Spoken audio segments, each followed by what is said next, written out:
man. My father died! My father died! Get it out, come on.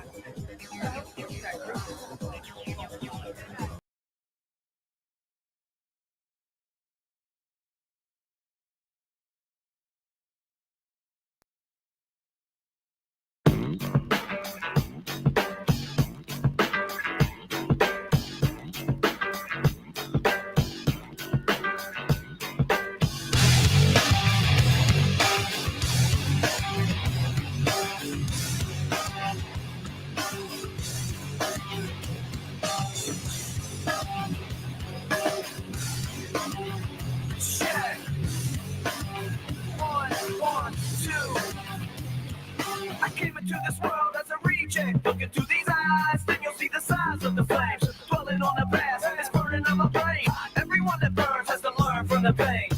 Hey, I think about the day my girlie ran away with my pay. When fellas came to her play, now she's stuck with my homies that she and I'm just a sucker with a lump in my throat. Hey, like a chump, like a chump, like a chump, like a chump, like a chump, like a chump, like a chump. Should I be feeling bad? Should I be feeling good? It's kinda sad. I'm the laughing stock of the neighborhood. And you would think that I'd be moving on, but I'm a sucker like I said. In the head knot. And maybe she just made a mistake, and I should give her a break. My heart'll ache either way. Hey, what the hell? What you want me to say? I won't lie, that I can't deny. I did it all for the nookie. Come on, the nookie. Come on, so you can take that cookie and stick it up your head. Stick it up your head. Stick it up your head. Stick it up your head. I did it all. All right. Let me get my microphone. What's up? That had absolutely nothing to do with anything that's been going on, was certainly not any kind of a message directed at Evan Rachel Wood. I'm just playing Limp Bizkit because they're going to be at the music festival that Manson is doing. There are other acts, other bands, but like these are the two main ones. It's going to be Limp Bizkit and Marilyn Manson. And in Mexico, yeah. So I'm looking forward to that. I think that'll be cool. Now, and I'm going to get to the settlement in a moment. But those of you who've been following this whole Manson Me Too cancellation saga, do you remember there's a connection, a narrative connection, if you will, between Limp Bizkit and Marilyn Manson? What in relation to this Me Too stuff? Does anybody remember? By the way, Ezekiel, I'm getting your name right, sorry, says it's 12:21 in Costa Rica and I'm at the gym, but I need to watch this. Whoa, that's a huge compliment. If you're in Costa Rica and this is what you want to do, if I were in Costa Rica, I'd be like outside, but I don't know. If you live there, maybe you're used to it. It's passe. All right, so did anybody come up with the connect? Thank you for that. Anybody come up with the connection? Yes, it's Wes Borland. Oh, but Corey Feldman is a good runner-up guess, and I have a Corey Feldman almost story I'm going to tell you in a minute. I almost ran into him in LA, and I was so pissed that I missed him because a friend of mine got to take a picture with him. I was just like, Jenny, are you watching this? Jenny V, everyone's favorite guitarist from your band now. One of your bands is the Midnight Cowgirls. People should check them out. But then also, of course, Eagles of Death Metal. I was blanking on the name. I always get that confused with Queens of the Stone Age for obvious reasons, right? And so I always have to stop and be like, wait, which one is it? So anyway, I digress. But yes, I almost met Corey Feldman. Alas, it did not happen. But yes, Wes Borland is the connection that I was thinking of. The reason, by the way, why someone said Corey Feldman is because he's been opening for Limp Bizkit. Did you know this? I mean, obviously some of you did. Corey Feldman, the one who has this bizarre conspiracy theory about Manson. He thinks that Marilyn Manson, first of all, Corey Feldman, let me get a picture up here. I do have this mic, that I think is a step up for sure. But now I can't figure out how to reach the computer when I need to. Just a minute. Okay, I want to get a picture of Corey Feldman up here. So we aren't going to talk about this the whole time, all right? But we got some time and kind of ease into it here, talking about Corey Feldman and then Limp Bizkit. But this guy, I understand people say horrible things happened to him in Hollywood and he was abused or whatever. So I can't speak to that, obviously. Oh, shit, you can't see anything, can you? Just a second. bring it up. By the way, I just got off work, so that is part of the reason why that is the reason why I'm going so late with this, but I just wanted to give us all an opportunity to talk about this stuff. Okay, so this is Corey Feldman. And he has a band, if we want to use that term. That's a generous well, I don't know. His backup people might be okay or whatever. But anyway, he's in a band, and he's been going around with Limp Bizkit opening for them at, I guess, a lot of their concerts and getting a lot of attention. Yes, I do think he sucks objectively, but getting a lot of attention, I guess, is this kind of traveling freak show. And I don't know if he knows that or not, that aspect of it, but he gets to tour with Limp Bizkit and, opens for them and everything. So that's interesting. I mean, he's chasing the dream. What can I say? He's out there, he's doing it. But he also has this bizarre conspiracy theory that he has voiced repeatedly. In fact, he just brought this up again on some podcast interview. What was it, a couple of weeks ago? That he thinks, first of all, that he's on Marilyn Manson's radar in any way, which is a laughable idea.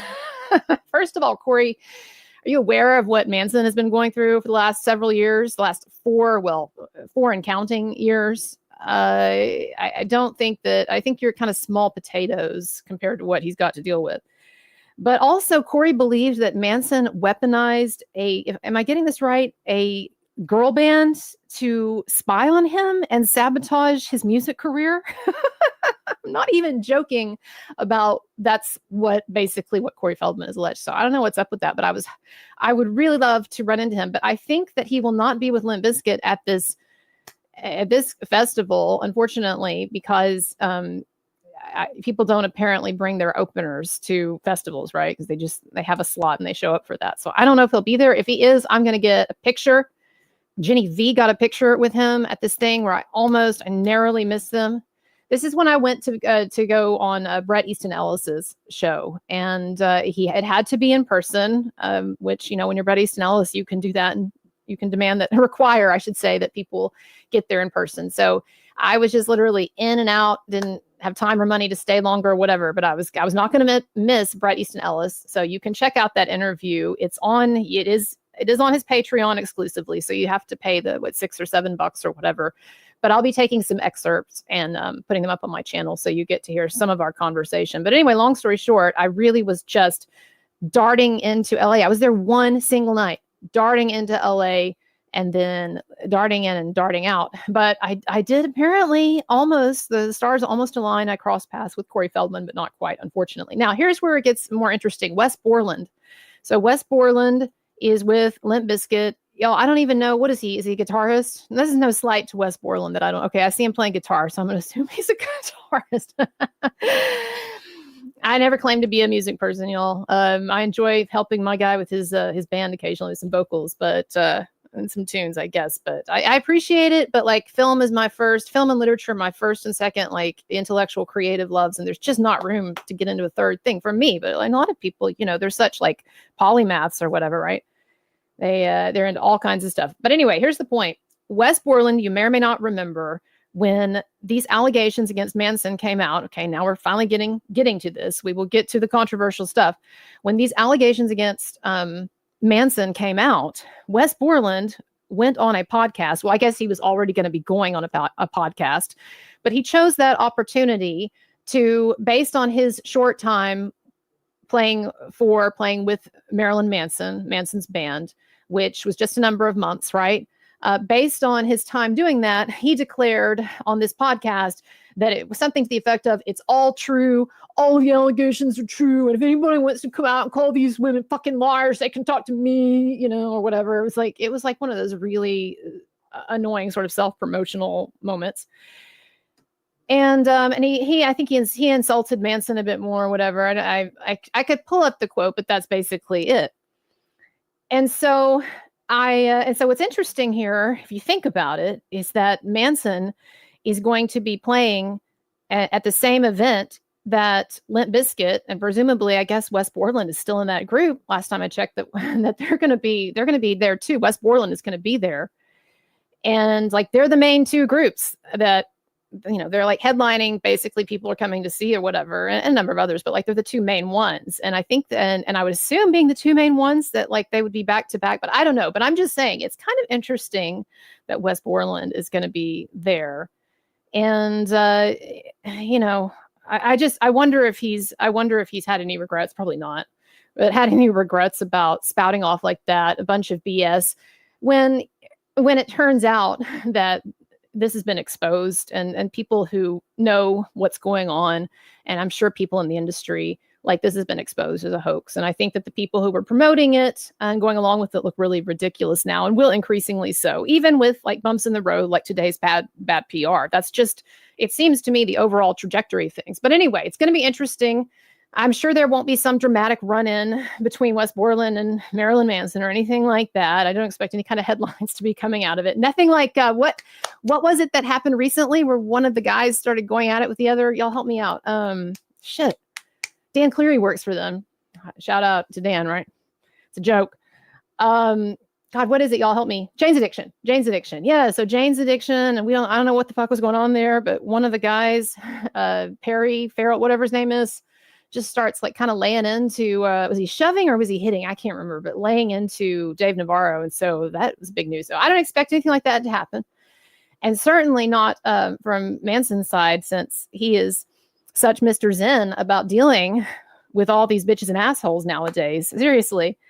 I think that that's a component that people need to understand before I start talking about the settlement. I think that is a component that people should not underestimate. And by the way, it's not like my own personal like knowledge or exclusive knowledge or anything, but just seeing a lot of what you're seeing and hearing what I hear and stuff about where Marilyn Manson, Brian Warner is at right now, psychologically speaking. I think that you shouldn't underestimate how zen he's had to get to come through what he's already come through, and to make the changes such as his sobriety that he's had to make, and to get where he's gotten, to where his career is revitalized and all the work and stuff that's gone into that. And also to a degree, like maybe some of the hatchets that he's had to bury, metaphorically speaking, with people who turned on him, but turned out to not be bad people. Okay, so obviously I'm not talking about Evan Rachel Wood and, Esme Bianco and those types. Like, they're just bad people. I'm sorry, they're just bad people. I'm not sorry. Sorry, not sorry. But no, I'm talking about like maybe there were a number of people who didn't know better at the time, and they heard Evan Rachel Wood and the others making these allegations, and they thought, well, they're all these women, they got to be telling the truth, and there were just people who ran with it. And I think that, and there's just been a lot to deal with, I think, for them, I would guess, from the past several years. And so I think you have to get to do everything that he has done, you have to get very, very zen, for lack of a better word. Y'all know what I mean by that, though. And so I'm not saying that that's the reason why he's settling, or he settled this lawsuit that he had initiated against Evan Rachel Wood and Ilma Gore. But I don't even want to, and I don't want to speculate on motives, I guess, to the extent that I really don't know the reasoning. And it's not something that I've ever had any conversation with him or them about. Like, people might imagine that, but the nature of the relationship there is really like, it's like, I have no more insight. Seriously, you may find this hard to believe, but I have no more insight into Marilyn Manson, Brian Warner's thinking on strategic moves like this than you do. I really don't. So I kept some things that I can throw out there, whatever, in a bit, but like, I don't, I'm sure it's a lot of things, but don't underestimate the degree to which I think he has had to become and is very sort of zen about stuff. And whereas a number of us at times get very like hot-blooded about this, like, oh, I just want to show these people, like Nicolas Cage. And by the way, it was a joke and a metaphor. I don't want to hear that I'm threatening anybody, Evan Rachel Wood. I don't want to show up in another lawsuit with someone saying, oh, he's weaponizing his YouTubers to get on there and threaten me. Shut the fuck up. Anyway. Don't let me act really rational. No, but I think that, I know we wanted to see the Jake Paul, Mike Tyson thing going on here. Well, that's a bad analogy because that was a kind of a bad fight. But let's think of something equivalent. The women who went on before, the boxers before that, people want to see that in some kind of like glorious, resounding moment where kind of like what Johnny Depp got, where this woman publicly in front of the world, so to speak, she is discredited. Her scheme is invalidated, and there's like almost like a Game of Thrones, like shame thing going on. I know we all wanted that. Myself, believe you, no less than anyone else.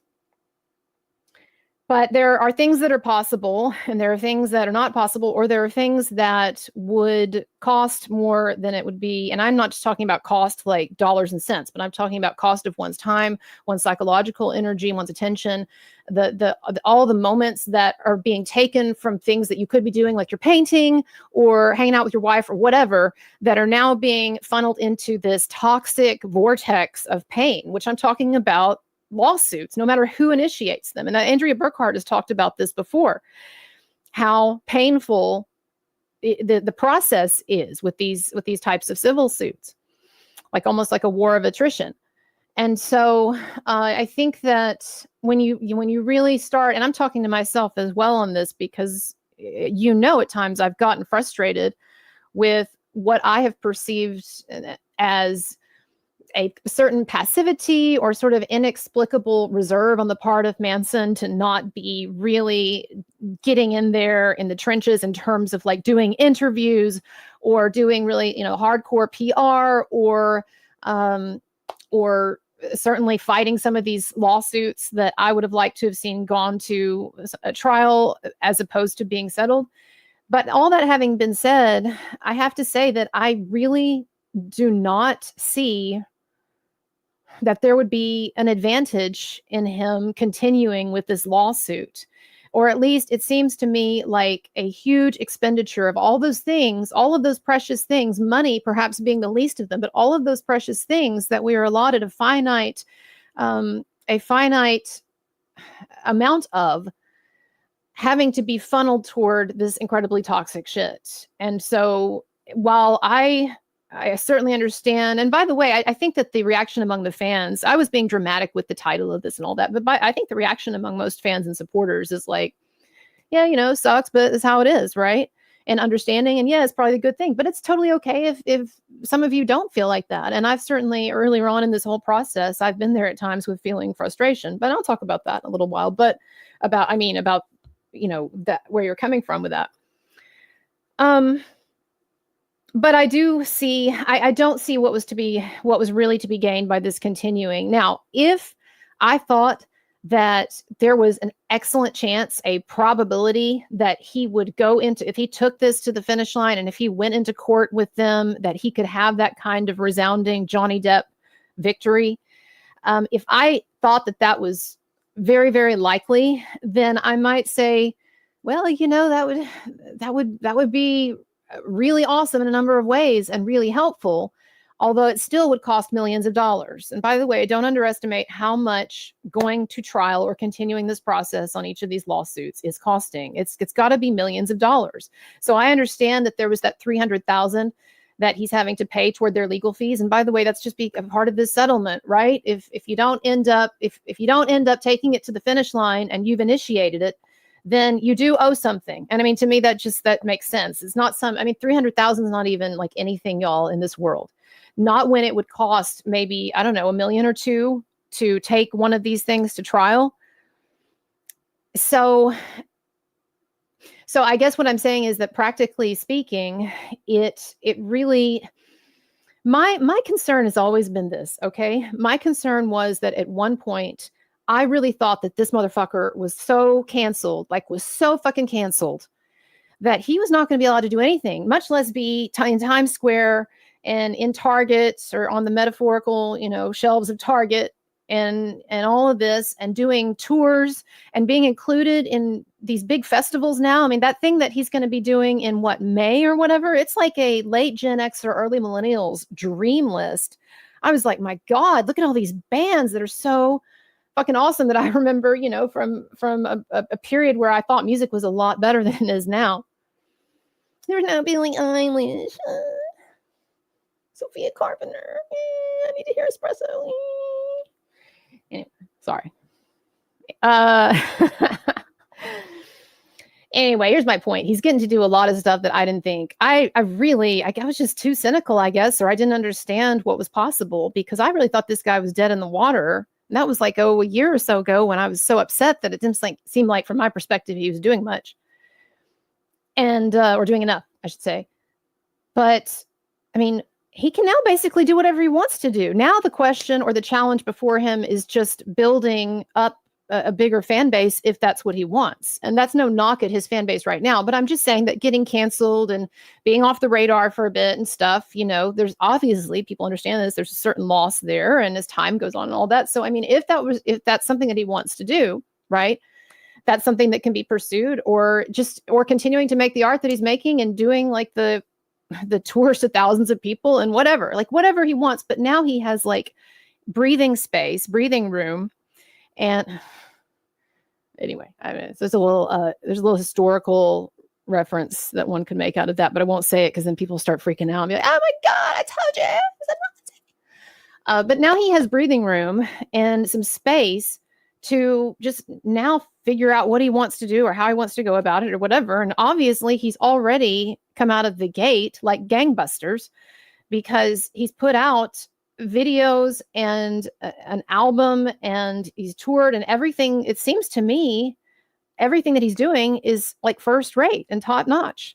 Now, I understand there's like a debate. If you go online and you look in the fandom, there obviously, you would expect, when people care about some of this shit as much as people do, there's going to be debate, and some people like, well, I don't like this as well as this album, or I'm just so disappointed or whatever. And then you have a lot of people who are like, this is amazing and blah, blah, blah, right? So I'm not talking about individual opinions here. I'm saying, though, that when I listened to that album, people wanted a review. People have been asking me for a review, which is, I mean, nice and flattering and whatever, that you even care to hear what I say about the album. I'm just not, like I said, though, a big music person in terms of being able to sit and just talk about an album like I could sit and talk about a movie or a book.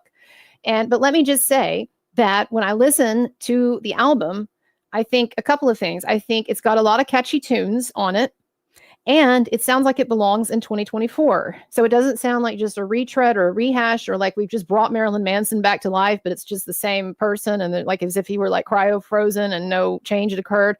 And also, it fit to me. You're trying to reach out also to a new audience or younger audience. So you got to do that in certain ways. It has at times, to me, I think, that kind of sound, but they're catchy tunes. And it's just, and so I think it's a really like professional, top notch sounding album. And I think it's got a lot of catchy tunes, and I would be very pleased if I were him. And I am pleased that this is what he's come out with. And there's more to come, as you all know. So anyway, my point is, I don't know what him going to court, as much as like in a visceral, like Colonel Kurtz way, like I just want to I want him just to get in that ring and, metaphorically speaking, trounce or expose, shame, look what this gal's been up to with these other gals. As much as I like want that or have like some kind of need for that, I also don't see now what that would get him. The only thing that at times I get a little, and who am I, right? This whole thing could sound pompous, but this is my opinion. The only times when I feel a little bit like concerned is, I do think, how do I want to put this? And this is probably going to insult people or insult some of the fans or whatever, but this is just what I think. As much of a success as this album seems to have been, and as top notch as I think it is, and as much, y'all, as I feel like he has come so much further than I thought was possible at this point after being canceled, I do think that if he wanted to, and I'm not saying he wants to, but if he wanted to, like, to become what he was in terms of cultural impact in like the 90s or whatever in his heyday, and he may not want that, and that may not be what he should have or needs, but I'm just saying, I do think with that, there's got to be something that still sort of kicks it up in the public mind, or I don't know, or it might just be that it could be a more gradual thing, that as more and more people are exposed to his stuff, particularly, like I said, these new songs, which I think are very catchy and like very up to date. Maybe as more and more people see those videos and hear those songs, then the fan base will grow through that as well. So I could be wrong in, I just kind of always felt, as you know, that the Me Too thing and the persecution that he's been experiencing. Let's take Wes Borland off. I'm sorry, I don't know why Wes Borland has been on the screen this long. The whole time, like, y'all are just sitting there looking at Wes Borland. That's hilarious. Sorry, I got so wrapped up in what I was saying.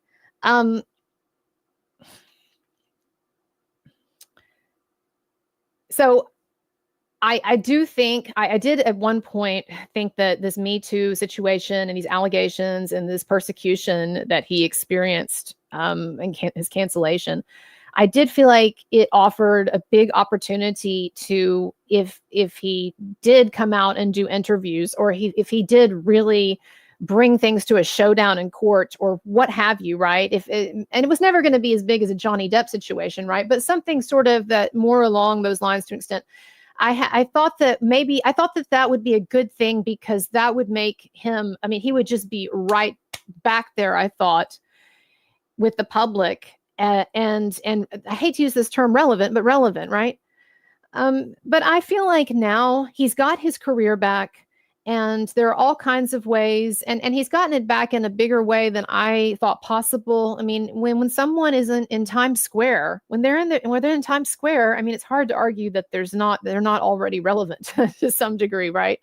So I see he's in Times Square, and I see he's putting out all of this top-notch material, and he certainly seems like really engaged. And people tell me that these concerts that he's doing, or these performances at these concerts, and I've seen several of them with my own eyes, but I don't have anything to gauge it in relation to in terms of past performances. But all kinds of people who've been to his concerts before just say that in many ways, this is the best that he's ever been on stage. I mean, he's just so, in the performances that I saw, particularly the ones in the middle and the end of tour, I did see his first performance, and it was like 5,000 degrees outside. And it just felt like everything about that show, not just him, but like the whole thing was kind of a little lackluster. But then, like, when I saw him the second and third time on the tour, went to those shows, and I was just like, wow, this is amazing. But people were telling me, like, you don't even know how, like, he's not just back, like, he's more than back. And so I see all of that, and I think, if he's ready to, as much as he can, move on from this toxic shit. I know some people don't like the term move on or whatever, because it sounds like some kind of a capitulation, but I don't mean that. There is a lot of strength and discernment that comes into someone knowing that knowing, how do we put this in? Like, if you think about like stock market trading, right? Some people knowing like when to get out ahead of the curve, or when to cut their wins, or their losses, however you want to think about it. And so I think that if Manson, being where he's at now, and I think having all of this room to grow and figure things out, and where he wants to go next, and whatever, right? And just enjoy this moment and everything that he's been able to create and accomplish in the last few years. I think that if he wants to lean into that, and he wants to lean away from this toxic bullshit of this crazy girl and these other crazy ladies, and this like gaggle of like crazy, just a gaggle of hysterical, crazy, lying gals, basically like a scene from The Crucible or something. John Proctor was with the devil. I saw that he worked with the devil. But anyway, if he wants to get away from all that, then, I don't think anybody can argue with it. But and also, y'all, when I bring up the financial thing as well, I think some people might think that that's kind of some kind of slight against Manson in some way or whatever. But I mean, everybody has to know that it doesn't matter like how successful you are, or how much money you've saved, or whatever. When you get caught in one of these Me Too vortexes, or one of these legal hurricanes, your financial status just, I mean, I have no knowledge. I'm just saying absolute knowledge. I'm just saying, like, I know, like, I understand like gravity and stuff, that it has to be a huge, huge fucking existential hit to your finances.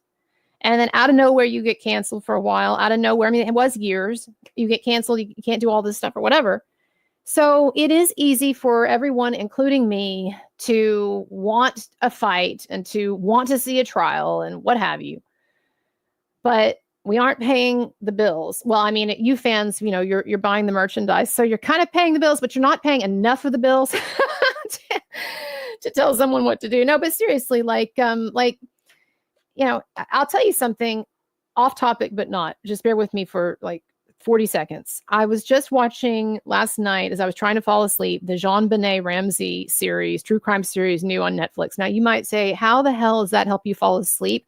That's something that men don't seem to understand as much as women. It seems like women, it's interesting how I know a lot more women who are into true crime stuff than men are. And we think about men as being like the more sort of tough, hardened, able to look at the dark side of life or whatever. So some stereotype, I guess. But in fact, it's funny. So many women are into true crime.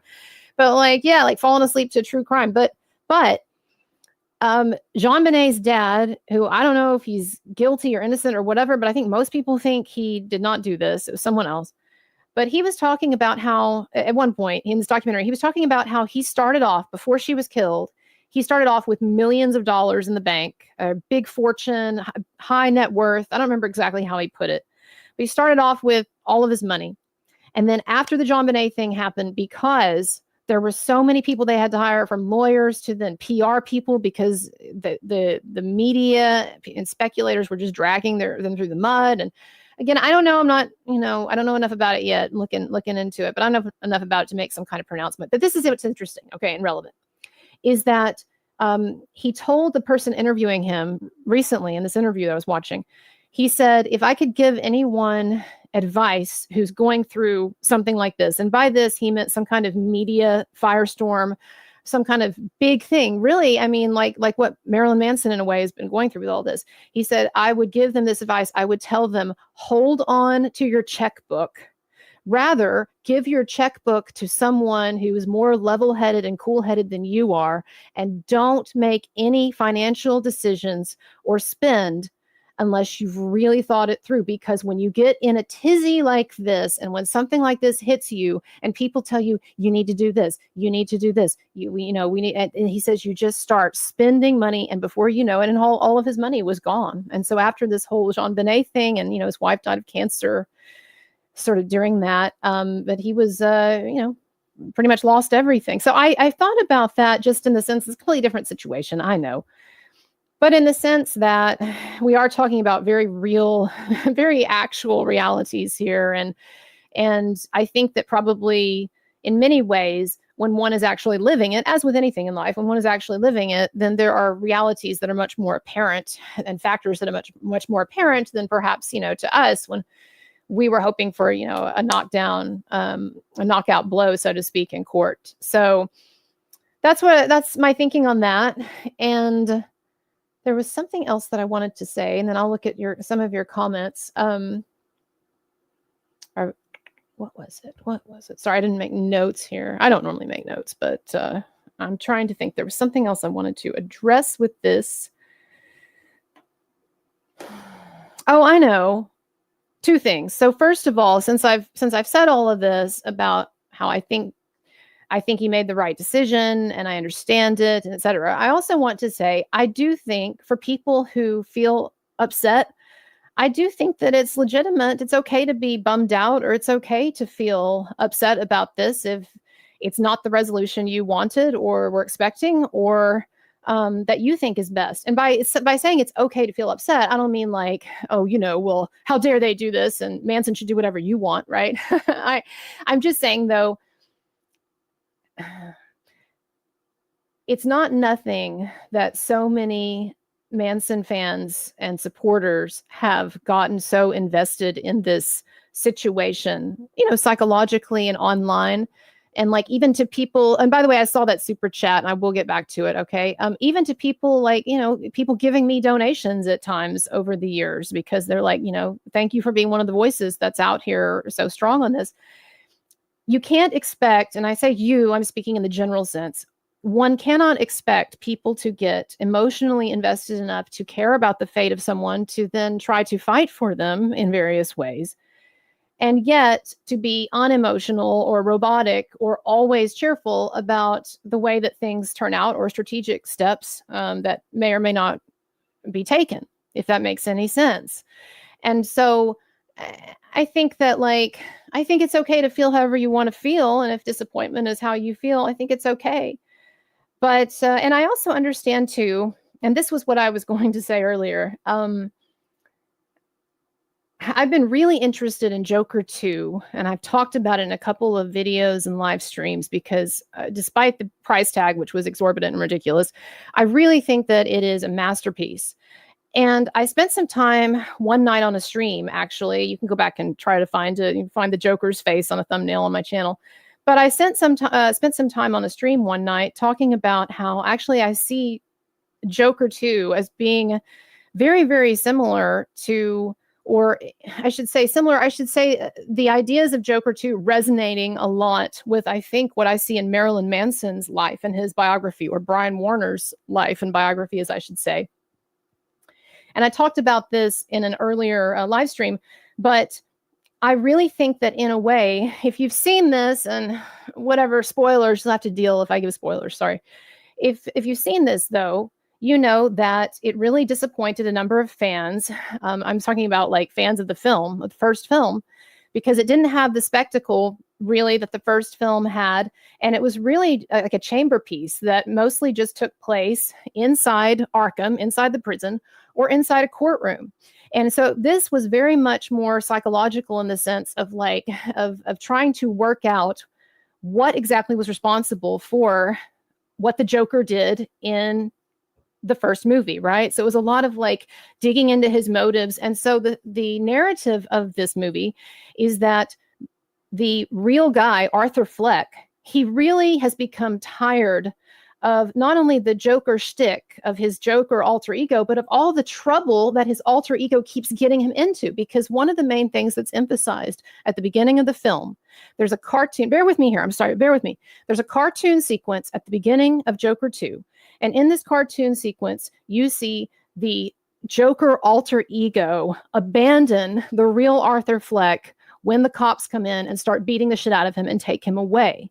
So right from the beginning, there is this divergence or this antagonism between the alter ego and the real person. And so what happens is at the beginning of Joker 2, we are introduced to Joaquin Phoenix's character, Arthur Fleck, the real man who has been beaten down by the prison system, who really regrets the crimes that he committed that were so celebrated in season 1, who really is very tired and weary and troubled, right?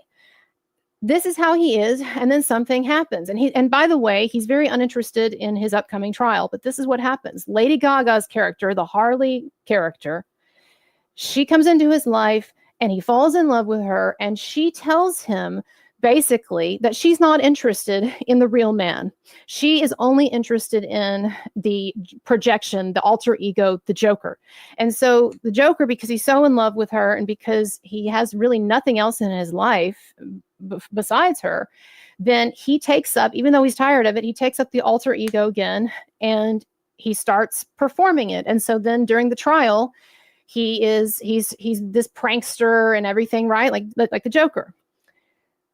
But then what happens is someone from his past, a coworker, this nerdy guy that everybody made fun of and who was an outcast, he comes to testify at the trial. And in the course of the trial, this nerdy old coworker friend of his says to him, you know what? I actually don't like the Joker. I like you. I like you, Arthur Fleck, because you were the only one who treated me nicely. And at that moment, Arthur Fleck has this sort of complete reorientation towards his identity, because he realizes that actually the worthwhile part of him, the best part of him, it was Arthur Fleck the whole time. Yeah, he got kind of out of control when he lost his mind and whatever, right? But that there was something beautiful there that he wanted to get back to, something more grounded, something more real. And so he abandons the Joker persona, basically. And what happens is all of his fans and Lady Gaga's character, they get really, really pissed off and outraged because he's not doing the performance anymore. He's not playing the game anymore. And I think that, and what I realized when I was watching this movie is that whatever fandom we're talking about, or it just doesn't have to be just Manson, it can be anyone who's in the public eye or what have you, but that we all to some extent are in Harley Quinn's perspective, in that we all have this vision of who, not only who we think this person is, but who they, as a part of their artistry, have projected to us to be.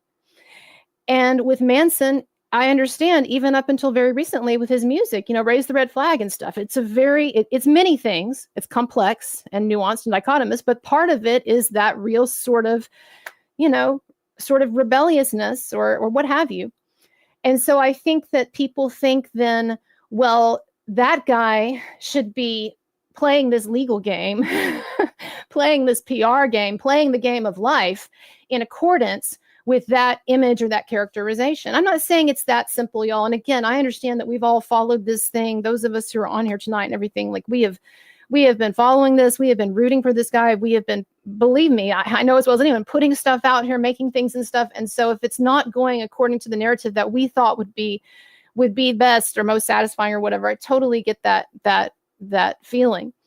But I also think that all of us to a degree, we do tend to at times be in the position of wanting the real person who's really honestly, y'all, stuck in a kind of a prison himself. And that's something that I was thinking when I was watching the Joker 2 as well, is that what the Joker 2 movie does, and this is one reason why I think a lot of people didn't like it. It's so depressing. It's so glum. It shows us the awful, torturous, never-ending reality of the aftermath of these big spectacles. We're all about the crimes and, oh, this guy did this and he killed her and he cut her up and this and this and this. And then actually, though, then looking at like the aftermath of that, and so with the Joker movie, it really emphasized his pain and his continually sort of depressive nature of this struggle that he was going through in prison. And I kind of feel that way about the Manson stuff, is that we just have no idea, I'm sure, what it's like to day after day after day for years have lawyers on the phone for different things. I mean, the DA has not even cleared him.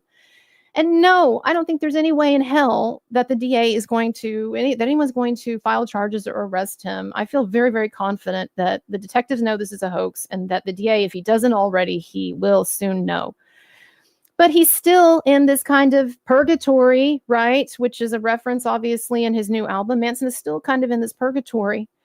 And so what I'm saying here is that there is a day-to-day reality that a real man has had to and is continuing to have to experience that is very unpleasant, as it is with all of us. We're all going through our trials and sufferings and tribulations and stuff. But that I think that it's very easy to want a certain dramatic kind of behavior from him. But I think that we're really, in that sense, maybe trying to force like our own sort of alter ego vision of what he is onto him. And to me, the most heartbreaking moment of Joker 2, and I thought it was the most powerful moment as well, is when he's in prison and he's really broken down psychologically and desperate, but he loves Lady Gaga's character. And so they're embracing. And she's urging him to become the Joker again, basically. And then she says to him, I only want you. I only want the real you. And as she's doing that, as she's saying that to him, do you know what she's doing? She takes the makeup, the Joker makeup, and she starts putting it on. And she says, I only want the real you. And she's putting the mask on him. And so I think that, without being too dramatic, I think that I certainly understand and feel at times the certain expectations. And I wonder how much of that actually is based on a persona rather than the real guy, who we've been told, y'all, by lots of people, is actually a really chill. Newsflash, the guy it turns out the guy is actually really fucking chill, and maybe a touch more passive than some people would like, or not, and a laid back good guy who's just trying to do the best he can with this crazy gaggle of crazy fucking bitches. So I don't know. I'm sorry I rambled on there about Joker 2. I just love that movie. And it's just interesting to me because, it mirrors in so many ways, I think, Manson's, not just Manson, the struggles that any celebrity or star, particularly one that has a very sharply defined alter ego, has to deal with. And anyway, so I don't know. That's Joker 2 for you. But let me look at, I think I got a super chat like 1,000 years ago. And I just want to say to people, you can leave comments or questions via super chat, or I do have my PayPal below. Always appreciate donations. And if you do want to do it through PayPal, you can write a note in there. I won't say your name unless you want me to, but you can write a note and I'll read it out like a super chat. Okay. All right. Let's see. Where did that super chat go? Don't tell me it disappeared into the ether. Here we go. That was Vanessa. Of course, Vanessa, you're so sweet. My mod. You shouldn't be super chatting me.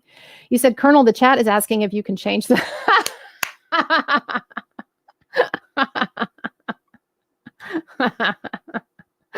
Oh my God, how long ago was that? Wait a second. Let me get a new screen for us. Just a minute. Just a second. We just need a new screen.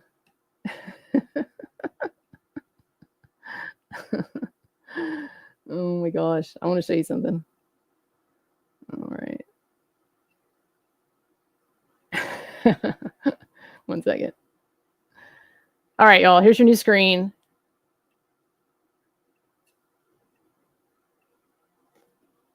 We're going to keep this on for the next half hour.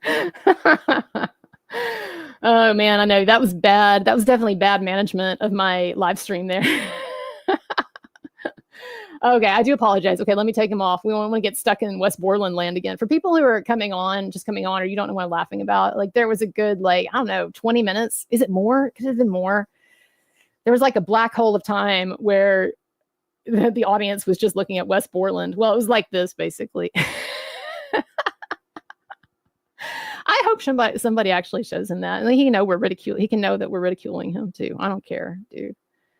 I'm going to take a little break in a bit when we hit the hour mark. I'm going to try to go for 2 hours tonight. But when we hit the hour mark, I'm going to try to find the actual clip just because I think he was making an ass of himself. So obviously Wes Borland and so apparently. Okay. Okay. I think that's it with super chats. I'm going to go through here then and pick out some comments. Love all the comments too. And I do want to thank Vanessa coming on at last minute. I never like asking or expecting my mods to come on at the last minute late at night, but she often does. Maybe every time. I don't know.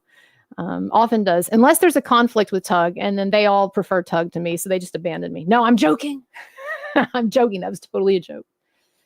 Oh, man. How is Tug, y'all? I sent that umbrella. Sorry, if you don't know what we're talking about, I'll get back to it in a minute to the topic. But I sent Tug, that umbrella guy, a DM like a week or so ago and just saying, hey, how are you doing? So, I mean, he doesn't need to get back to me or whatever, but just to say hi.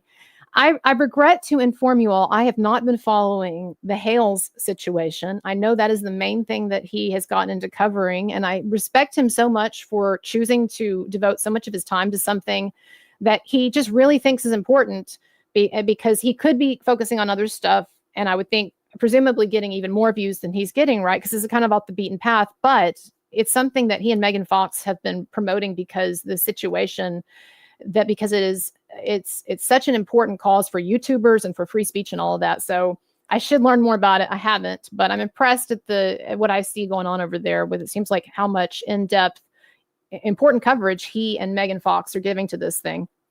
But I digress. Anyway, okay, let's see what y'all got to say. Let's see.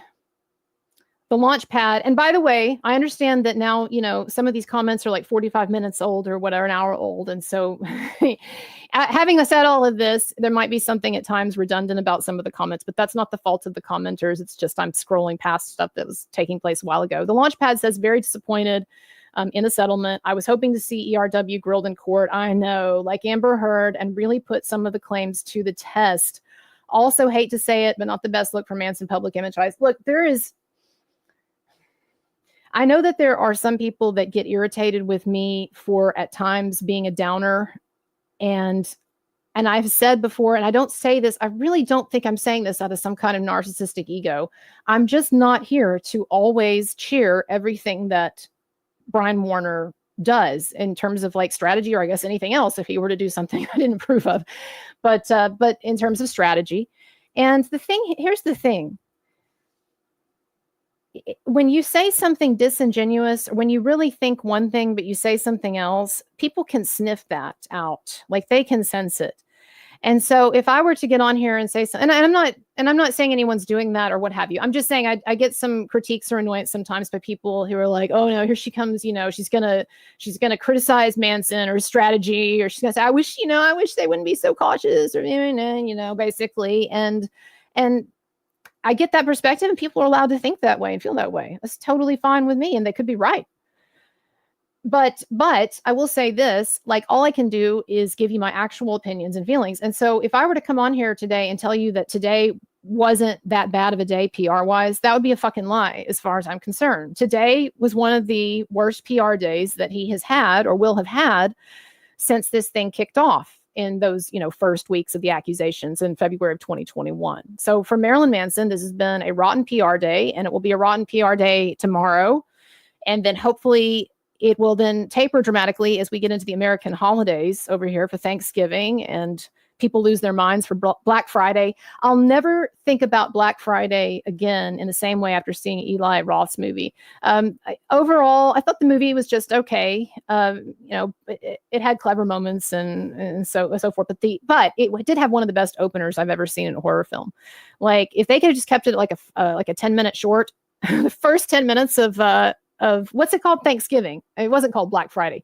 But Eli Roth's horror film, Thanksgiving, the first 10 minutes is a Black Friday department store stampede. And it's one of the best horror scenes that I've ever seen. But anyway, I don't know how I got off on all of that. But point is, the coverage of this, to whatever extent it's still going, it'll drop off a lot in the holidays. And then people will be on to the next thing. And so here's the thing that you can all take comfort from is that the news cycle now is so fucking short that people forget basically things after an hour.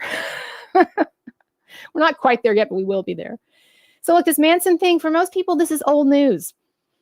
If you're not a fan, or if you're not a fan of Manson or Evan Rachel Wood, and you're not been following this, you're not invested in it, then the average person is going to be like, wait, what? He's settling, but like, what? There's something kind of like crazy, or she did something, or like she faked an FBI letter, or like somebody said it was a hoax, or I don't know, whatever.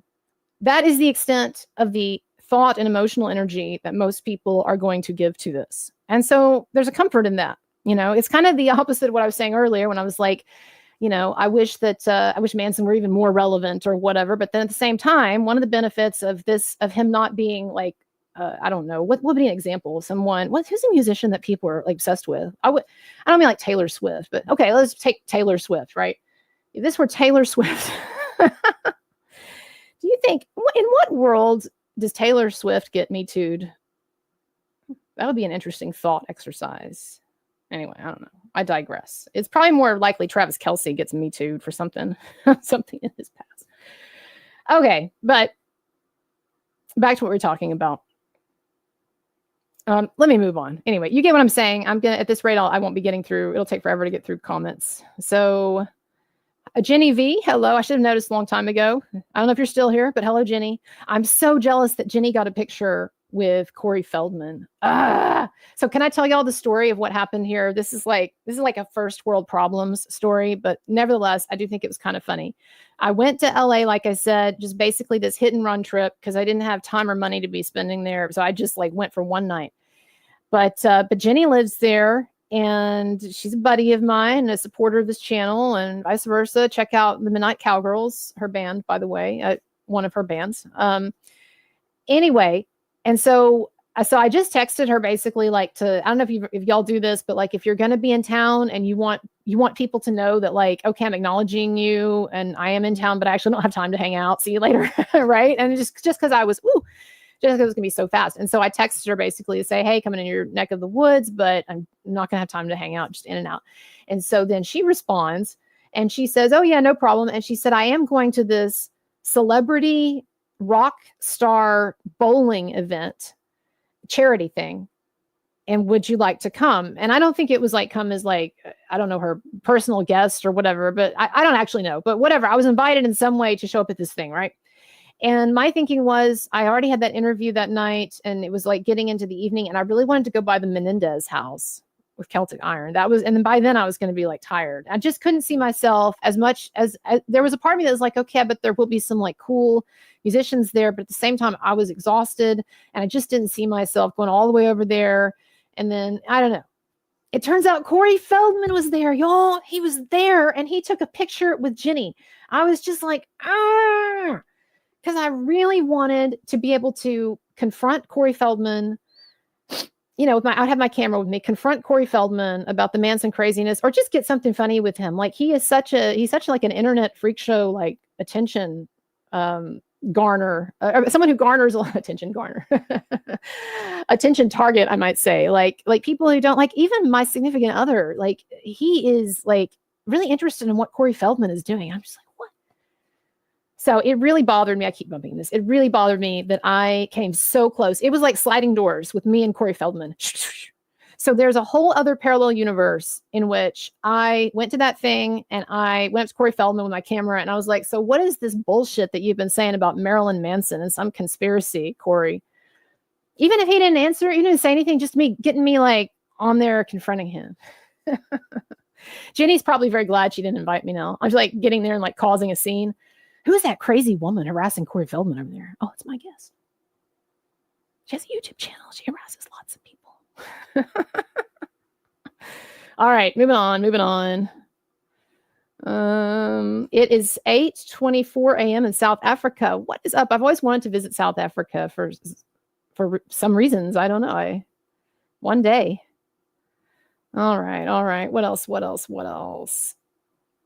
Elise Jeffrey says, today is not a good day to be a Manson fan. Seeing all the hurtful things people are saying about the settlement made me have to log off Twitter. And here's what I was saying earlier too, y'all, about we have to have sympathy for other people and ourselves if we have negative reactions to this, because you can't care about this situation for whatever reason you care about it, whether you care about Manson or you care about the Me Too precedent, or you knew someone who was falsely accused, or you were falsely accused, or whatever, or you care about justice, or you just are into sensationalized media stories, whatever, you're invested.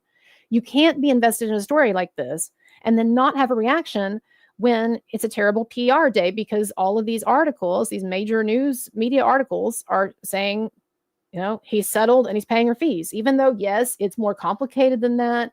And these fees actually, as people have noted, they were ordered way back months and months ago, maybe February, as a part of the whole anti-SLAPP thing, like people anti-SLAPP being the California law that's basically neutered. It basically neutered Manson's lawsuit, and I think also contributed to him deciding to drop this, because California, y'all, and I've talked about this before, it is like the worst place in the nation to sue someone for defamation, or to sue for any of these, you could say, defamation related or hoax related violations that Manson was suing these women for, Evan Rachel Wood and her ex-girlfriend, co-conspirator Ilma Gore. And it just so happens, unfortunately, that Manson was in, I'm not joking, what I think is the worst state. It's not just me. I've talked to lawyers who say the same thing, experts. It's the worst state for this because in this instance, it is being so much to the left. It's all about protecting victims from harassment. Well, that's fine, but we're not always talking about victims. Sometimes we're talking about false accusers and hoaxers and manipulative or disturbed women or people, but in this case, women. But California is not the place for that. And so basically what's happened, if people have not been following this up until just maybe today or recently, this is, I think, legally what the issue is. And this is why I was talking in my tweets online about sort of a rigged legal process. What I mean by that is this, that California, its laws make it really, really difficult to pursue someone for defamation if they accused you of a crime like sexual assault or something like that. And so California thinks that it's protecting victims from harassment, but it's also barring basically those who've been falsely accused from pursuing any kind of remedy. So the reason that Johnny Depp, most of the Johnny Depp stuff took place in California, right? And they lived in California, right? She did interviews in California, et cetera. But one of the reasons why he didn't sue her, Amber Heard was not sued in California. She was sued, as you'll remember, in Maryland, is because it was Maryland, right? Is because the laws, no, it was Virginia. My bad. Sorry.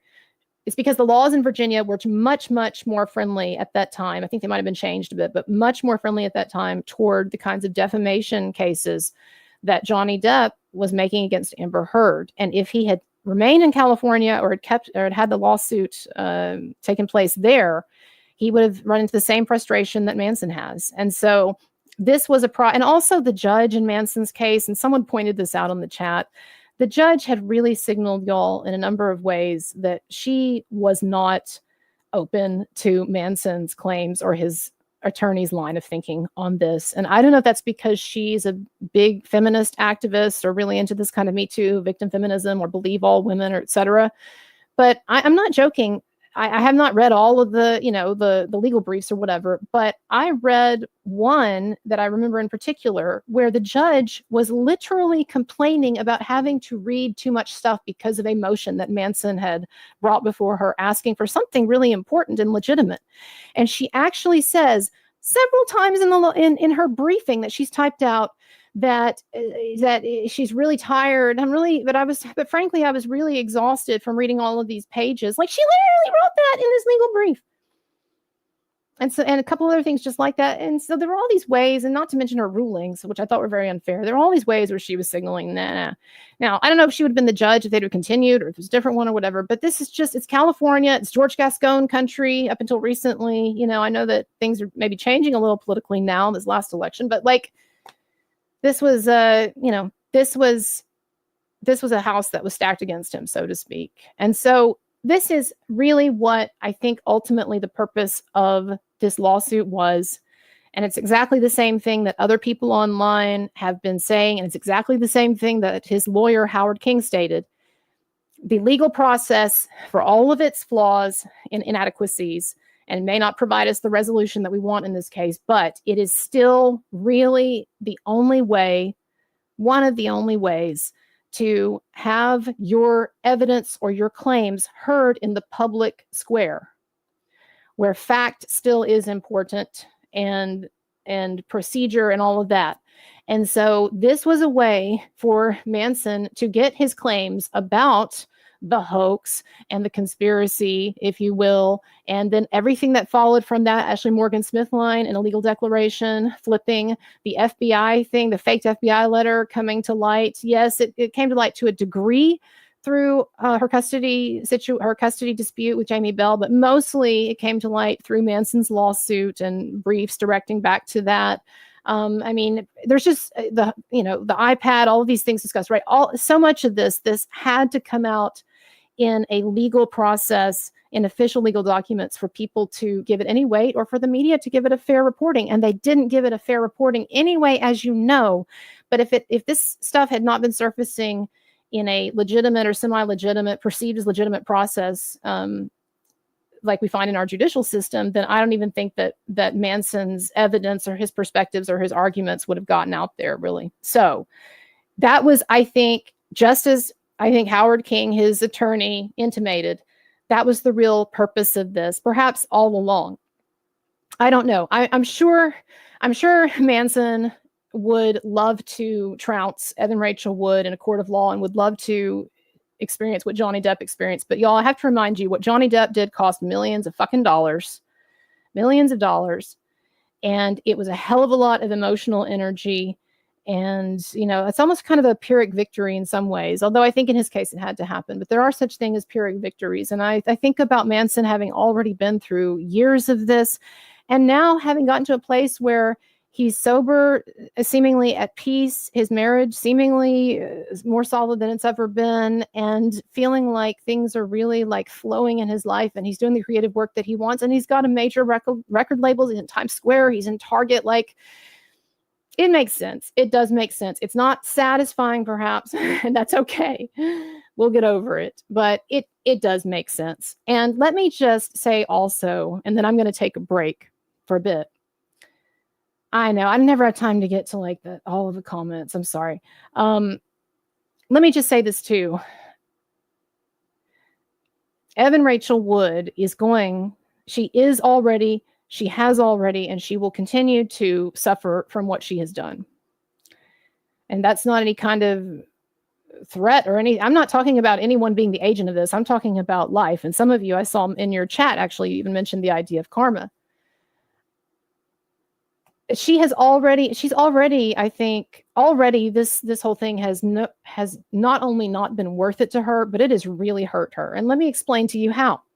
And and the other ladies to a degree as well, but they never had the kind of profile with this except for Esme that Evan did, and she was the originator of this. Before all of this stuff, before she named Manson, she had a really, I know she likes to think that, oh yeah, I was sullied by that whole Lolita thing or whatever, but she was an extremely respected actress. actor, whatever term, right? Extremely respected. She had a banging career in Westworld. She was headlining that thing.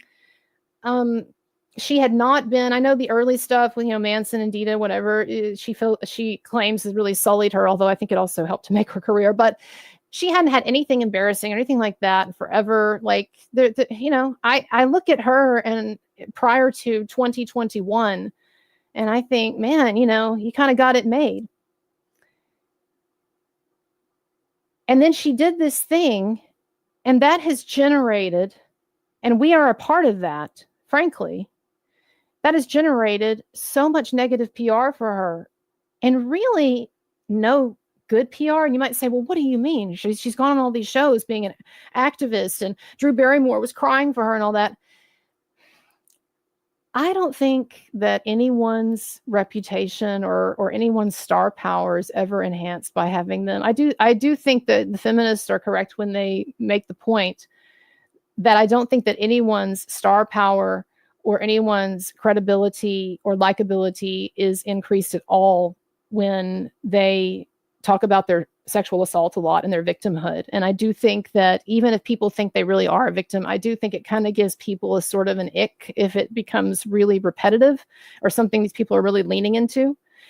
And so, but here's the catch, is that these hoaxers, they don't know that, or they don't realize that. And so what they see is all of the acclaim they'll get as an activist, and like Amber Heard, Miss UN ambassador, or whatever she was. And they see all of that, and they don't understand that there is another reality, a paradoxical aspect also attached to that, like an underside of that. They just see all the glory and, I'm in the news and everything, but they don't see like the kind of the ick that it gives people, particularly if people in any way sense that one is being disingenuous, or one is really enjoying leaning into it, or that there's something kind of weird going on.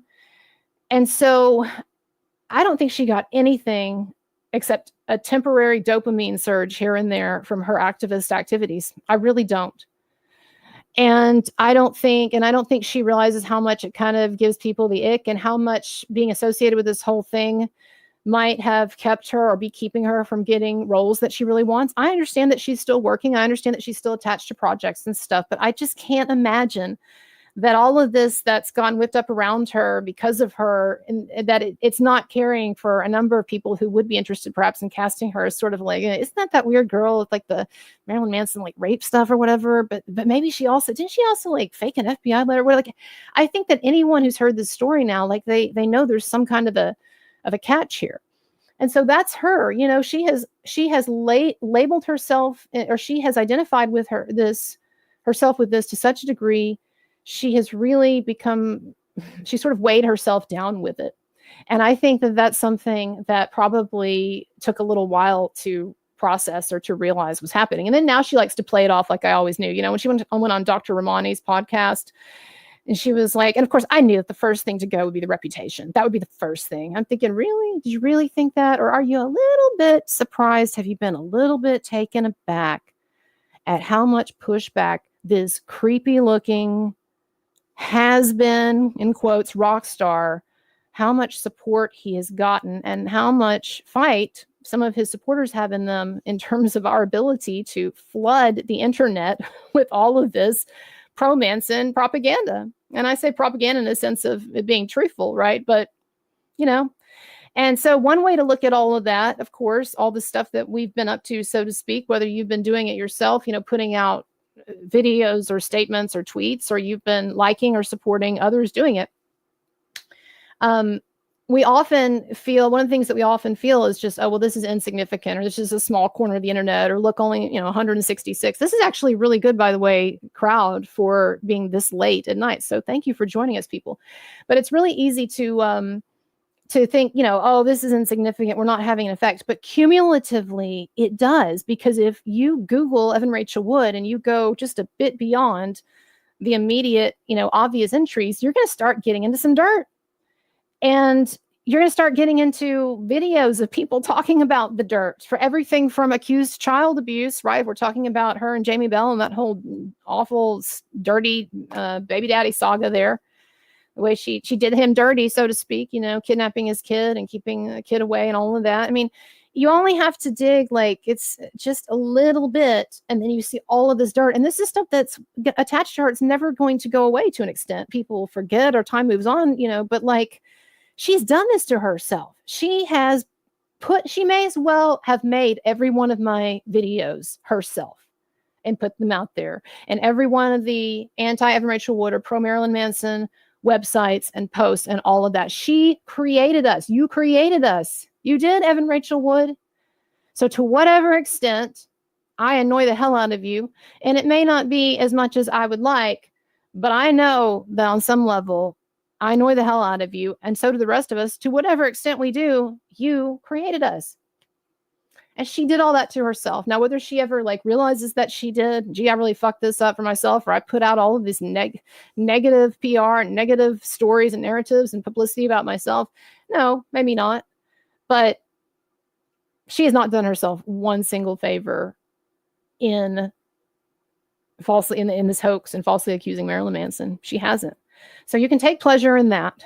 And you can also take pleasure, I guess, if you're wanting to, in the fact that there's no way in hell, y'all, that someone who is as messed up as she has demonstrated, and this goes actually for all of the accusers, the ones who did not turn from their wicked ways, there's no way that these women, and you could throw the guys in there too, I guess, there's no way that these people, these false accusers, are messed up in this one way of making up all this crazy shit and promoting it and everything, and not messed up in other ways. There's no way that these people are having wonderful, satisfying lives.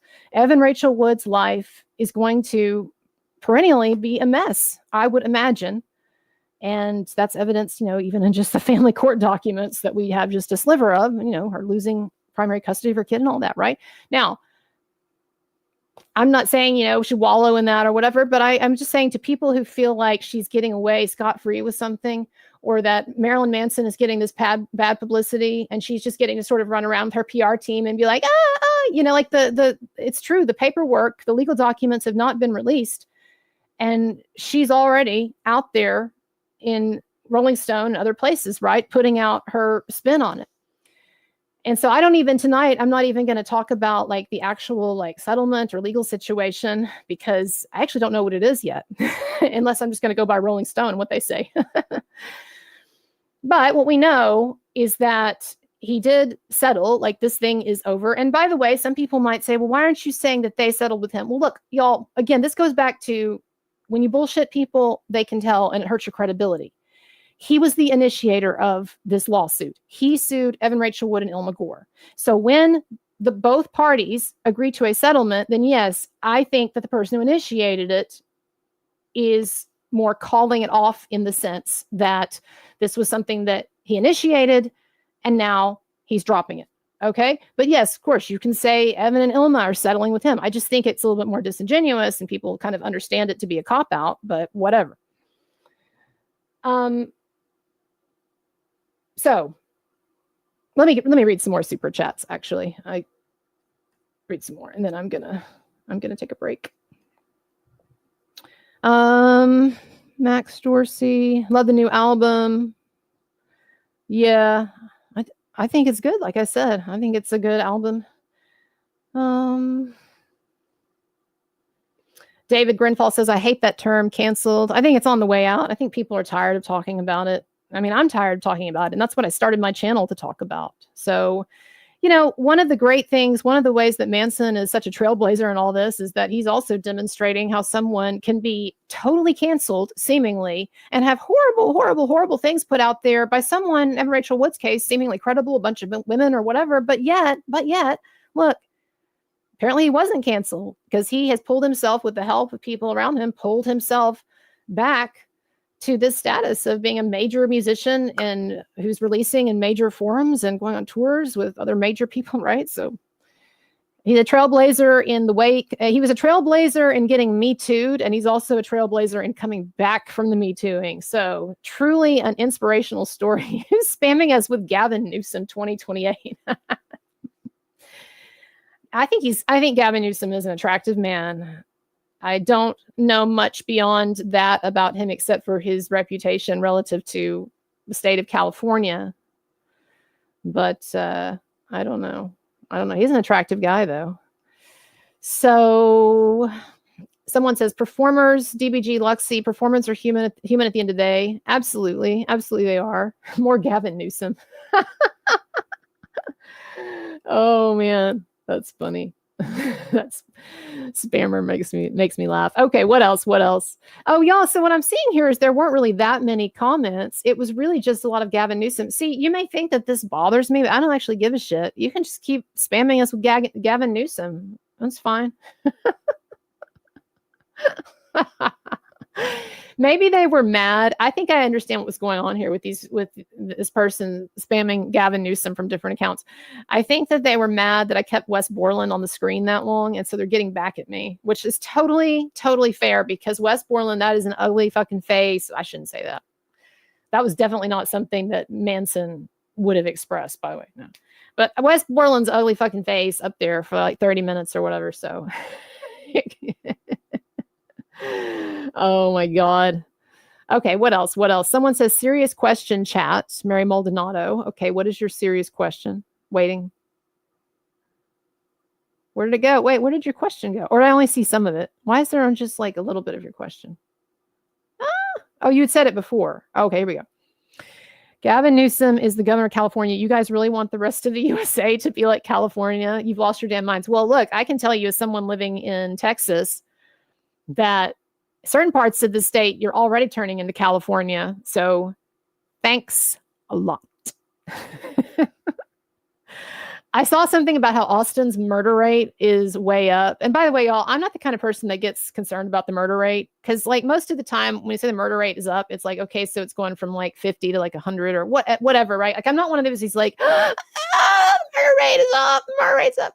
But I did read where Austin's murder rate is way up since our left-leaning, I'm not in Austin right now, but since their left-leaning mayor decided to implement some kind of like no arrest policy. What was it? I don't even remember, but there was some kind of basically like, it was sort of a George Gascon approach to to the law in Austin. So anyway, I don't know, but I tell y'all, I often stay out of politics though. I do like my Tulsi though. Check out my Tulsi Gabbard video. I should bring that up while I go on break. I think I'm going to do that. That should make you happy, Gavin Newsom person. You like political stuff, apparently. Okay, what else? Okay, here's some real comments. Jocelyn, what's up, Jocelyn? Check out her Instagram page. Art is Manson. Or is it Manson is art? Or Manson's art? Uh-oh. But anyway, I follow her. Jocelyn says, dude seems like his dad is a good dad, so hopefully he was able to undo the damage she caused. Oh, we're talking about Evan Rachel Wood's kid. Jamie Bell does seem like an awesome person, and he's married seemingly to a cool gal, Kate Mara. Rooney Mara's. There was a connection with Joaquin, right? Oh, that's right. So Jamie Bell's like brother-in-law, sort of. Yeah, basically. Well, by marriage is Joaquin Phoenix. But anyway, he does seem like a good dude. If we judge by the court documents that came out in family court, Jamie Bell's dispute, the actor Jamie Bell, his dispute with Evan Rachel Wood, it seems like he was totally trying to figure out what to do with his son who was suffering from this crazy woman who was saying crazy shit to him. It's, whatever. Go check out, if you don't know what I'm talking about, when we get off this, go to my page or whatever, or search, but look for Evan Rachel Wood child use. I don't want to say it because I might get some kind of internet trouble here, but look up this topic, or you can go to my Manson playlist, and there are a number of videos that refer to what happened in family court between Evan Rachel Wood, and Jamie Bell, the father of her child, and what shenanigans that she was pulling with him, which ended up leading to the California court, I believe. I believe this is why they took away primary custody from her for a while. But anyway, what else, people? Tina Emmons says, I think it's crap that Marilyn is having to pay for her legal fees. Manson's having to pay for her legal fees. Evans, she was the one that lied and put him through hell. How is that fair? And she gets away with it scot-free. Yeah, what this actually has to do with is him losing an anti-SLAPP hearing, which has nothing to do with SLAPP, but it's an acronym. But basically, I told you that it's very hard in California to sue people for defamation if they are claiming to be sexual assault survivors. And so what happened was there was a hearing to determine if Manson could do this. And this, I think, very left-leaning judge said, no, you cannot. And so when you lose a hearing, you have to pay the legal fees of the opposite of the person that you're suing or in this kind of battle with, so to speak, legal battle. So it looks bad. It makes bad headlines. Unfortunately, it's a lot less meaningful than people think it is. And by the way, to people saying, why did he settle if he's going to go ahead and pay $300,000? You know, what was the financial consideration there? Well, $300,000, first of all, that the insurance company is paying. Do not underestimate. And again, this is not me having firsthand knowledge of what his deal is, but do not underestimate the impact of these insurance companies, because most of these celebrities, just like Amber Heard did, most of these celebrities have insurance policies about what happens, governing what happens or supplying funds if they get sued. Most celebrities do. It's a common thing. But what happens is if you're going to take the insurance company's money, then, and so if they are going to pay, say, part of your lawyer fees, or maybe in some cases more than that, I don't know exactly how it works. I'd assume it's like other kinds of insurance. But anyway, if they're going to do that, they also have some degree, as I understand, of influence or control as to how things go or what they'll pay for. And so it's very possible that they said that this insurance company said to Manson, we will not pay for you to go to trial if you get a settlement offer or if there's a possibility of a settlement. As I understand that happens. So it might be that the insurance company is paying this $300,000 and it's not even coming out of Manson's pocket, as opposed to him shelling out $1 million or more to go to trial for this, with other cases, as we know, still in the pipeline. And so again, you know, it starts when you start thinking about stuff like that. Again, I understand the feeling of like, oh, I wish we could just get in the ring, you know, metaphorically speaking, with her and whatever, and show the world what she is. But you know, we're constrained by the world we live in, which really sucks. So, okay. All right. I got to take a break. I'm sorry. I don't have time to go through all the comments. Oh, Jocelyn, though. Thank you for the 20. Colonel Kurtz should get the first interview. Speak it into existence. I probably should not do this. I should probably not say this, but I'm not going to get an interview. You know what? I don't think it's not something that I've ever asked for ever or have any expectation of, and I don't think that he should do that, even if he wanted to, which I don't think he does, or it never come up or anything like that. But no, I don't think he should, although I really appreciate your sentiment. And here's the reason. He has by not speaking. So let's put it this way. I, like a number of you, wanted him to speak out earlier, probably still have a hankering for him to speak out or what have you. But by not speaking out, he has built a kind of a capital here. And I don't mean capital like capital building, but like capital like money, right? He has now sort of the value of him speaking out, or the value of an interview with him, it is really appreciated dramatically in value because he has not spoken, right? That which is, it's a basic law of economics, that which is scarce becomes more valuable, right? So he has a certain amount of like capital built up, so to speak, here, potential capital. And once he speaks, that's broken. I'm not saying that after that people aren't going to want to listen to him, or, you know, I think that if he decided he wanted to do an interview tour, there'd be a bunch of people wanting to interview him, right? But there's nothing like that first time, right? And so, so I think that, honestly speaking, for him to sit down with like a not even like Z-lister YouTuber would not be the best expenditure of that capital. But that having been said, I would never turn it down if asked. But no, I don't know. I would love to see, this might be like out of nowhere, but I would love to see Rose McGowan start a YouTube channel. And I would love to see her, not just for YouTube, not just for Me Too related stuff, but just like whatever, you know, like just like the other people starting podcasts, right? But her start podcast. Rose McGowan starts a podcast or a YouTube channel and have Manson on as her first guest. And they just talk for 2 hours. So I'll put that shit out there. All right. Okay. I'm going to come back in a little while. I can go for a while longer, but I do need a decent break because I need like to get a little bite, snack and stuff. So give me 10 minutes. I'm going to put on my funny Tulsi Gabbard video. It's okay if you don't like politics. I still think it's a funny video. That's my ASMR, by the way. Like, what is that? Oh, you can't even see it. So there was a woman that just in a bra that just flashed across the screen. I was like, oh my God, I promise it's not porn. It's my ASMR porn. It's my ASMR videos. All right, let me find this video of mine, and then I'm going to take a break. If I missed a super chat, Vanessa, let me know. I think I got all of them. Oh, wait, I didn't. I almost missed one. Hold on a second. I have to get these people. Jocelyn says, so are we voting for Gavin Newsom? I don't know why the chat is so into Gavin Newsom tonight, but apparently there are many people in the chat who are all about Gavin Newsom. Benny Ford, thank you, says, what sucks is the lawsuit was the only way to end the shit fans have to take publicly for listening to his music or wearing a Marilyn Manson shirt or posting online. In that respect, his career is not whole.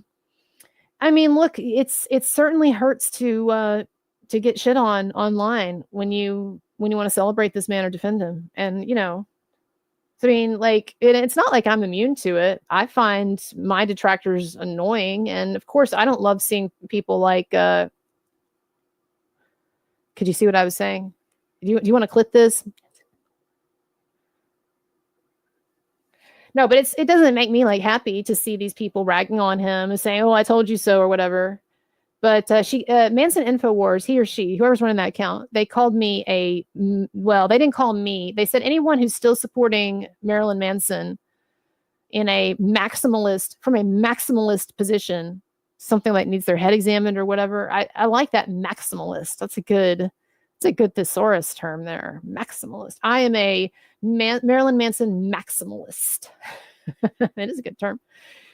Anyway, but yeah, nobody likes it. We don't like all the gloating and all of that and whatever, but I'm sure he doesn't like it either. I'm sure he likes it less than we do. I don't think he's a masochist in that way. I'm sure it burns him up, but I also think he's gotten a lot of practice in being zen about things, and that goes in his sobriety as well and all that. So, but I hear you. E-Hacker, what's up, E-Hacker? Don't thank me for this. I'm serious. All right. Well, everybody check out E-Hacker. He's consistently covered the Manson stuff. And so you should check out his videos if you haven't before. I mean, he covers a lot of different things, but he consistently covers the Manson stuff. I would say more than any of the other non-Manson specified channels. So yeah, of course, there's like the Marilyn Manson cases, great work. Marilyn Manson Uncanceled, great work. But in terms of like someone who has like a diversified YouTube channel, but has chosen to focus a lot on Marilyn Manson, definitely appreciate it. Okay, I'm going to take a break and I'm going to put on this Tulsi Gabbard video. Y'all, even if you don't like Tulsi Gabbard, I think this video is funny. So I'm going to play like 10 minutes of it. I mean, who doesn't want to make fun of our politicians, right?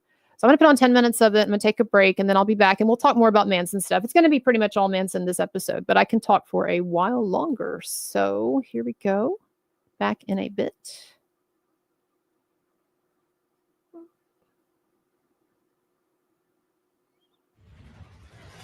Eve Online. Eve X Apple. What is that? Is that something else to get addicted to? That's all I want to know. How can I get addicted to this thing? Oh, it looks like a video game.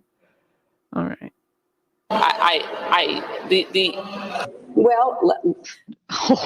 She's an Assad toady. What does that mean? She is What's a toady? I think that I used that word correctly. Jamie, can you check what toady means? I honestly, every time I hear you, I feel a little bit dumber. When people see bots and things and all the things. My immediate reaction was hilarious. So Really? All right. So tonight we're going to be taking a look at Tulsi Gabbard's critics. They are some ridiculous people. Gabbard is like this walking Christmas tree of warning lights. What the fuck? It's great. So we've got Debbie Wasserman Schultz, been in Congress for decades. And in all of that time, she never figured out how to comb her hair. Tulsi Gabbard is someone who has met with... Tulsi Gabbard is someone who has... What's going on with those eyes? Did you see that? What is that? Is that like a sign? Is that some kind of Morse code? Are you being forced to make this video? I do not believe what I'm actually saying. Seriously, this woman is a politician. She's in the public eye. Her appearance is very important as a politician and someone who is on camera a lot. And this, I'm sorry, this is the best that she could do. Looking like some kind of scarecrow or, you know, crackhead that just came out of the Tenderloin district. I don't know. I mean, who am I to judge? Tulsi Gabbard is someone who has met with war criminals. She's considered to be essentially by most assessments a Russian asset and would be the most Is that how you consider her? Is that what you consider her? Oh, yes. There's no question. I consider her someone who is likely a Russian asset who would. Oh, yes. Oh, yes. But this robot is malfunctioning. I don't know what's going on here. And in a little while, smoke's going to start coming out from the strain of it all. Former chairwoman of the DNC. So impressive. Well, you consider her? Oh, yes. There's no question. I consider her someone who is likely a Russian asset who would be as the DNI responsible for managing our entire intelligence community, hold all of our most significant intelligence information and secrets, and essentially would be a direct line to our enemies. And so I She's going to be a direct line to our enemies? Holy shit, dude. And so the irresponsibility of these appointments, and let me not suggest that all of his appointments so far have been irresponsible. Marco Rubio and I. Marco Rubio. Oh yeah, well, I mean, they're not all bad. I mean, Marco Rubio, and that exemplary statesman he is. Next we have Nikki Haley, everyone's favorite warmonger. And she just came out in the last 24 hours bashing Tulsi. Tulsi Gabbard, Director of National Intelligence. Now, everybody loves that she is now saying she's a Republican. DNI, Department of National Intelligence. This is not a place for a Russian, Iranian, Syrian, Chinese sympathizer. Whoa. They just love to load those words up like fixings on a baked potato. Just load it all up.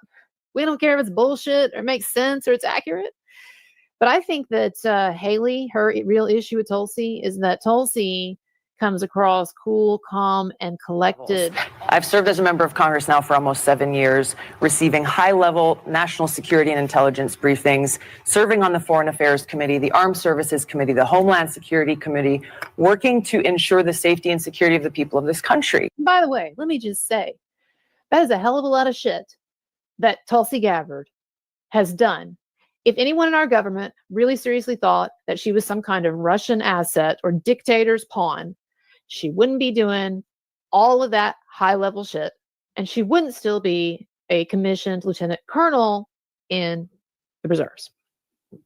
DNI has to analyze real threats.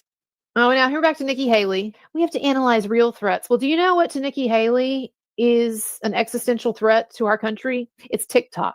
So you want to see Nikki Haley now? You've seen the cool, calm, collected Tulsi Gabbard. Now you want to see Nikki Haley having a meltdown over TikTok, losing her fucking marbles? This is infuriating because TikTok is one of the most dangerous social media apps that we could have. And what you've got, I honestly, every time I hear you, I feel a little bit dumber for what you say because I can't believe that here you've got a TikTok situation. What they're doing is these 150 million people are on TikTok. This is very important for our party. Exactly what they're doing. This is very important for our party, and I'm going to say you've gone and you've helped China make medicines in China, not America. You're now wanting kids to go and get on the social media that's dangerous for all of us. You went and you were in business with the Chinese that gave Hunter Biden $5 million. We can't trust you. We can't trust you. We can't have TikTok in our I think that this is very important, Mr. Republicans. One thing that Joe Biden. How can you talk that way to Vivek? I just don't understand. She's losing her marbles. Nikki Haley have in common is that neither of them could even state for you 3 provinces in eastern Ukraine that they want to send our troops to actually fight for. Look at that. This is what I want people to understand. These people have, I mean, she has no idea what the hell the names of those provinces are, but she wants to send our sons and daughters and our troops and our military equipment to go fight it. It takes an outsider to see this through. Look at the blank expression. She doesn't know the names of the provinces that she wants to actually fight. Oh, that is that moment when you realize that you have lost that portion of the debate. Well, okay, y'all, this one is maybe the biggest what the fuck of them all. And it shocked me because I thought that this lady, Bari Weiss, was smarter than this. This is on Joe Rogan. He's just asked her what she thinks of Tulsi Gabbard. That pretty much sets the tone for the rest of her comments. Oh, monstrous. Monstrous? Ideas. She's an Assad toady. What does that mean? She is What's a toady? I think that I used that word correctly. Jamie, can you check what toady Oh means? my Like towing the God. line? Is that what it means? No, I think it's like a Toadie. Oh my God, it's so painful. What does that mean? So she's just made this ridiculous pronouncement, which obviously is unsupported by any rationale other than she just heard it somewhere and she's parroting it. And you can see by the way she sort of is like confused. And then they get on this sidetrack about the word and what the word means. And she's so like absorbed in whether or not she got the word right definitionally that she's missing the boat on what Rogan was actually getting at, which was that I think what you're saying is fucking crazy. But no, she's just off on this pedantic, egotistical rabbit hole of like, oh my God, I hope I didn't get the word's definition wrong. I think it means what I think it means. The definition of toadies. A person who sycophant, flatters or defers to Yeah, others I got it for right. self. I got it right. See? Yeah, that. Yeah, that wasn't the point, lady. The point was that what you said about Tulsi was fucking absurd. So she's an Assad sycophant. Is that what you're saying? Yeah, that's that's known. Oh about my her. God. Oh my God. It's like the worst thing that someone of any intelligence can say is, well, it's like, it's known. It's, you know, it's known knowledge, people. It's known knowledge.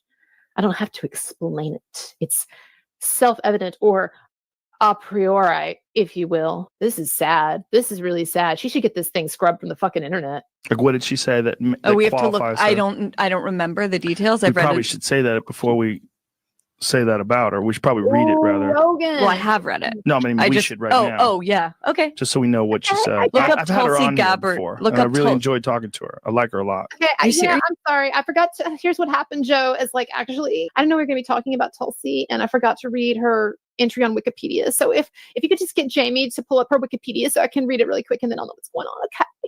Thank you. I don't know about. I think she's like the motherlode of bad ideas. Whoa. Motherlode sounds like something like in a dirty porno or something. Okay. Pretty positive about that. It's All right. If you like that and check it out, it's on I put it out like on YouTube a couple of days ago. So somebody was saying, I hope you're talking about my country nicely. Well, that's not exactly what you said, but let's see. Let me find Zilla. Oh, it's interesting. I hope you're talking about my country nicely. It's interesting to watch how my country is discussed in the chat. I hope this is a positive way. You said from Russia. So here's the thing, is that I certainly don't want to get into a whole discussion here. But by the way, Zilla, being from Russia, let me just put it this way. There's a woman that I used to do YouTube shows with she goes by, or at that point went by Greta Aurora. And she has since had some very happy things happen in her life and just decided not to do YouTube social media stuff anymore. But anyway, she is Hungarian. I think she lives in Great Britain now, or last I talked to her, she did, or might even have had dual citizenship with Britain. I don't know. But her roots are Hungarian. And when the war between the Ukraine and Russia initially broke out, or Russia invaded Ukraine, people are going to get on to me for that terminology or whatever. What are you trying to say? When Russia invaded Ukraine, and then this war had gone on for, I think, several months, she went on my show because she's really interested in history and current foreign affairs, international affairs, and particularly in like Russian history and the history of the area, right? The Slavic people. And so she talked to me in this podcast for an hour and a half, and she gave me a completely different viewpoint than the just 100% anti-Russian perspective of most people at that time. And I got a lot of shit for it from people.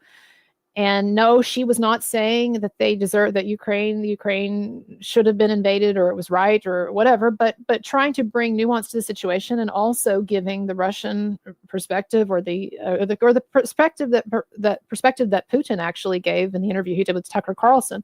Point is, she educated me on so much history and so many things that the mainstream media don't discuss. So I don't pretend to be smart enough to understand the geopolitics of that or the regional politics of that area and the history of Russia and Ukraine and all of that. And I don't think anyone thinks that it's it's a good or optimal thing to invade a country and start a war. But as you probably well know, it's a lot more complicated than the mainstream narrative. So what Tulsi Gabbard, to get back to your question here, what Tulsi Gabbard has done she has at various times challenged the 100% pro-Ukrainian narrative of the media and has pointed out that that Zelensky has been engaging in a number of the same violations in terms of jailing opposition and things of that nature, not holding free elections, that people would accuse someone of Putin, like Putin, of doing, right? And also, of course, as you know, there's the whole issue with NATO and that being a really firm line in the sand for the Russians that ended up being crossed and stuff. So anyway, I don't want to digress into something, and I don't pretend again to know the situation. But that's what Gabbard has done. And ultimately what Gabbard has said is that the U.S. should not be funneling all of this money into the Ukraine or propping up the Ukrainian side. And we certainly shouldn't be considering sending our troops over there, these sorts of things. And for that, she has been labeled a Putin apologist and a Putin lackey and that sort of thing. Similarly with the Syrian war and Assad. So I really respect people with the courage of their convictions to take unpopular stands, particularly when they know it's going to get them just a lot of shit as it's gotten her. And with this, and she served in the military. She's a lieutenant colonel in the reserves. She did, I think, a couple of deployments, maybe one, but deployments overseas in a war zone, and she was supporting a medical unit and stuff. So like, she's seen some shit, she's done some shit, and she is cautious about us getting entangled in foreign affairs. So anyway, but there's a reason I don't talk politics that much. I'm maybe dipping my toe in a little with her because I do think that she's a person of character, or more character than politicians normally have. Let's put it that way. I mean, they're all egotistical narcissists, right? If you get to the point in politics where you have some kind of a national following like these people do, you're just like you're a fucking like narcissistic psychopath. They just all are. Don't tell Tulsi I said that. No, but I mean, yes, obviously, I'm not naive about politicians. I'll never be naive about politicians. But I will say this, that within that subset of often unsavory people, I do think Tulsi Gabbard is really one of the few that I have some respect for. Okay, enough of that. I wanted to get through the rest of the super chats, and then I have a surprise for you. I don't know how exciting it'll be for you, but maybe when I explain what I'm going to be doing, it'll give you something kind of positive. And then with the Manson stuff, let me think. Was there something else that I wanted to say? So people have been asking me, I'll go back to the surprise in a minute. People have been asking me on the super chats, people have been asking me to review the album. And like I said, I just feel here's why I feel weird about reviewing the album. Beyond what I've already said, that I think it's catchy and I think it sounds modern and I think it's really well done. It's that getting into analyzing lyrics is such a sticky thing because you really have no idea what the person is thinking. And so I could sort of or what they're intending to mean, or if they even know what they're saying or whatever, right? Like it's when you're creating like poetry and writing and stuff, it's interesting how it comes about. But it's, even as someone who was an English professor, an English teacher, I'm hesitant, somebody who's like still alive here, and someone who watches, these programs and stuff on social media and whatever, I'm hesitant just to like throw up some interpretations like, hey, Manson, I think this is what you were saying here. It just feels kind of like hokey to me. I don't know. No offense to people who are doing that. And also, I just don't have the breadth of knowledge that some of you have about his larger body of work to be able to make some of the connections that you are making. Or like when I see somebody like Marilyn Manson Uncanceled, for example, making all these connections with things earlier in his work, I just feel like I'm less qualified to do that. But I will still tell you something, a way that I think I found into this, where I can discuss this album. And I really think it's through the JFK stuff and the larger metaphor of assassination.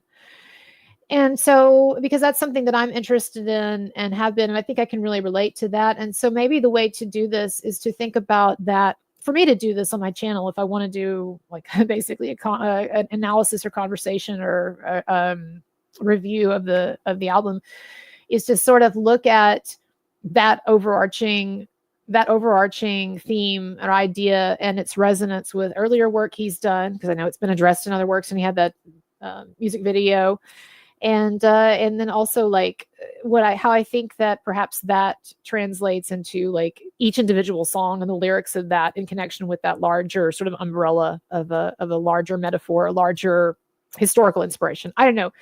I think you kind of get the point. And that'll allow me also to look at what I think might be some inspirations for this. You know, the Oliver Stone film. I don't think people understand how, if you were not tail end Gen X or early millennial like I was, if you're younger than that, so I'm 44, I would say if you are younger than that, you cannot understand the influence that Oliver Stone's film JFK had on like a generation of people. Like, that may sound extreme, and I'm not saying that everybody watched the movie, but the movie, when it came out, it generated so much discussion and really was a kind of a media sensation itself. And then it was nominated for a bunch of Academy Awards. It had a number of huge stars in it. It's one of the best ensemble casts that you will ever find.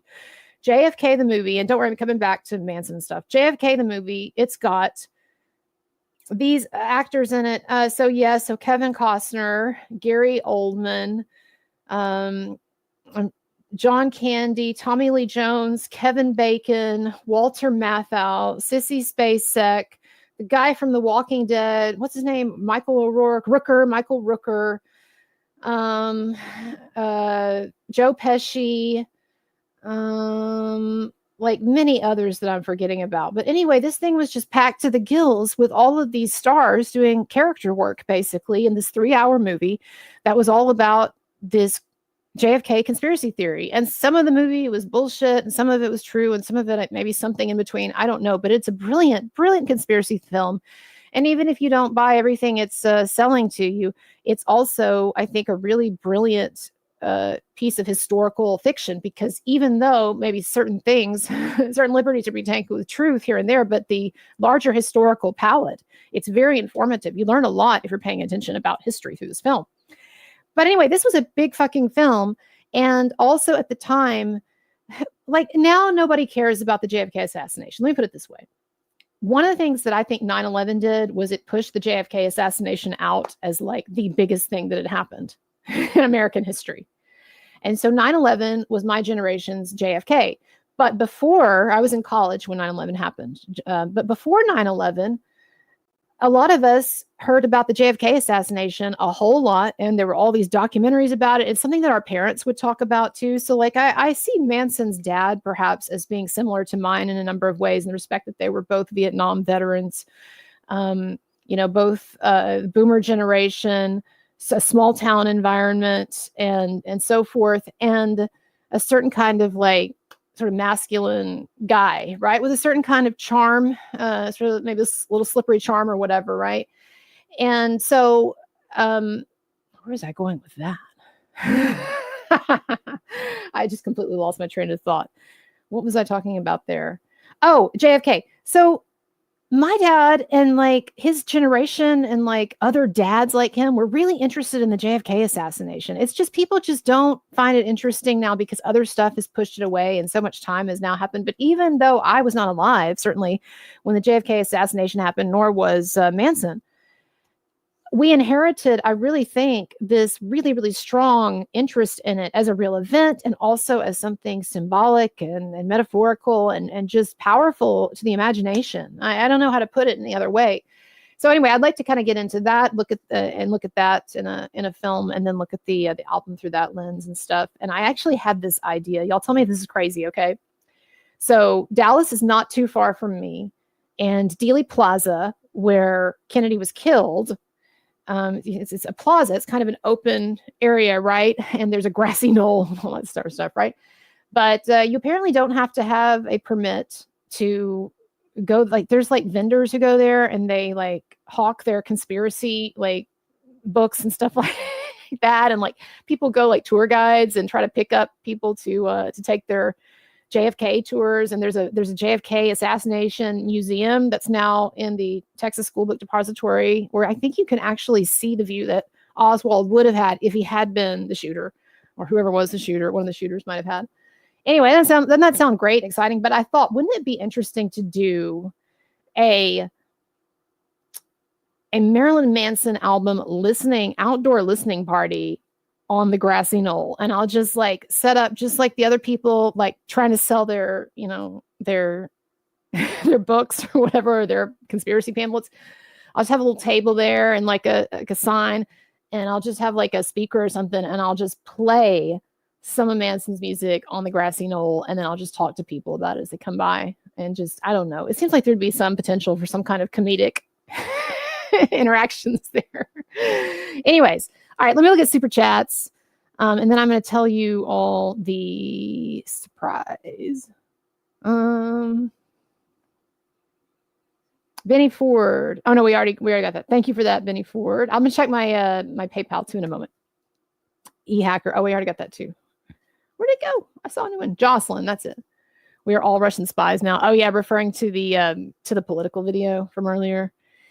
Yeah, you start calling people, you start insinuating that someone is a Russian asset just because, or saying it flat out, just because she has a different perspective on the Russia-Ukraine conflict, a more nuanced perspective. Like, that's just so irresponsible. Meanwhile, anyway, I don't want to go off on Hillary Clinton because I'd be here all day. All right, Copium Poppies. I like that. $20. Thank you. It's a shame Manson gave up his fight against Evan Rachel Wood. Everyone knows she's a liar and should be held accountable. Either way, the new album is his best work since the 90s by far. Oh, great review there. We as a band are glad Manson is back. We as a band. Are you in the band? Oh, no. Are you someone that I should know? Is this someone in Manson's band? I don't know if am I reading that right? We as a band. Oh, or you have your own band. Okay. Whatever's going on, you're in your own band, you're in Manson's band. I don't know, but I do appreciate the sentiment. And I thank you. Everybody does know she's a liar. I think deep down, everybody knows she's a liar. If I had to summarize sort of my feelings, well put, my feelings on this whole situation, that's a good way of putting it. Like, whatever, deep down, everyone knows she's a liar. I think even the people supporting her know she's a liar. I really think they do. But they think the same thing. They say the same thing about me. So who knows? We're just maybe both in our realities, and only one of us doesn't know, or only one of us is wrong and doesn't know it. Okay. Where are we now? Copium Poppies again. Thank you so much. Also, in case anyone is interested, we unleashed our first music video upon the world. Okay, you've got a band, and it's called Copium Poppies. Suddenly, light has dawned. The scales fall from my eyes. I see. Oh, the light just went out though. In case anyone's interested, okay, Copium Poppies has a music video that they have just released, so check them out. Thank you for that.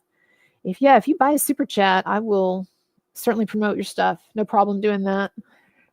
All right, I'm going to check my PayPal, and then I'm going to tell you the surprise. Thank you, Laura B, for putting that up there. So yeah, this is the PayPal tip jar. And by the way, hello to Laura B. And sorry if I haven't noticed you till now. One of my other great mods. And so yes, I do. The only reason that I prefer the super chats are great, but the only reason that I prefer the PayPal is because PayPal, even taking out a tiny bit, they take out so much less than Google and YouTube. So like I think 35 or 40% of the super chat revenue is going to Google. It's a heavy little fee there, isn't it? But whatever. I appreciate y'all. And I know it's more fun for people to see their super chat popping up. But let me check my PayPal here really quick. And then I will tell you the surprise. All right.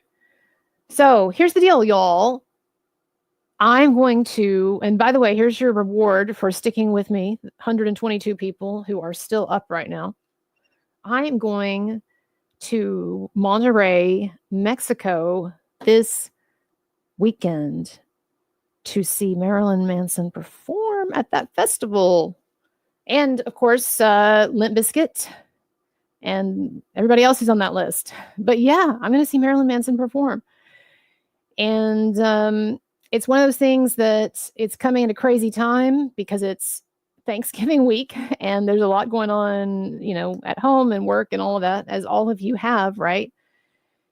And I almost didn't do it. And it's one of those things where it's like, I don't know if I can justify this right now or whatever, but for some reason, I just really felt like it was something that I would regret it if I didn't do it. And it's not like I'm going to go to every music festival or every concert he does, but this is going to be a big deal. It's his first major ensemble music festival. And so, I know he had people opening, he was opening for people and stuff when he went with Five Finger Death Punch, but I'm talking about like a true music festival here.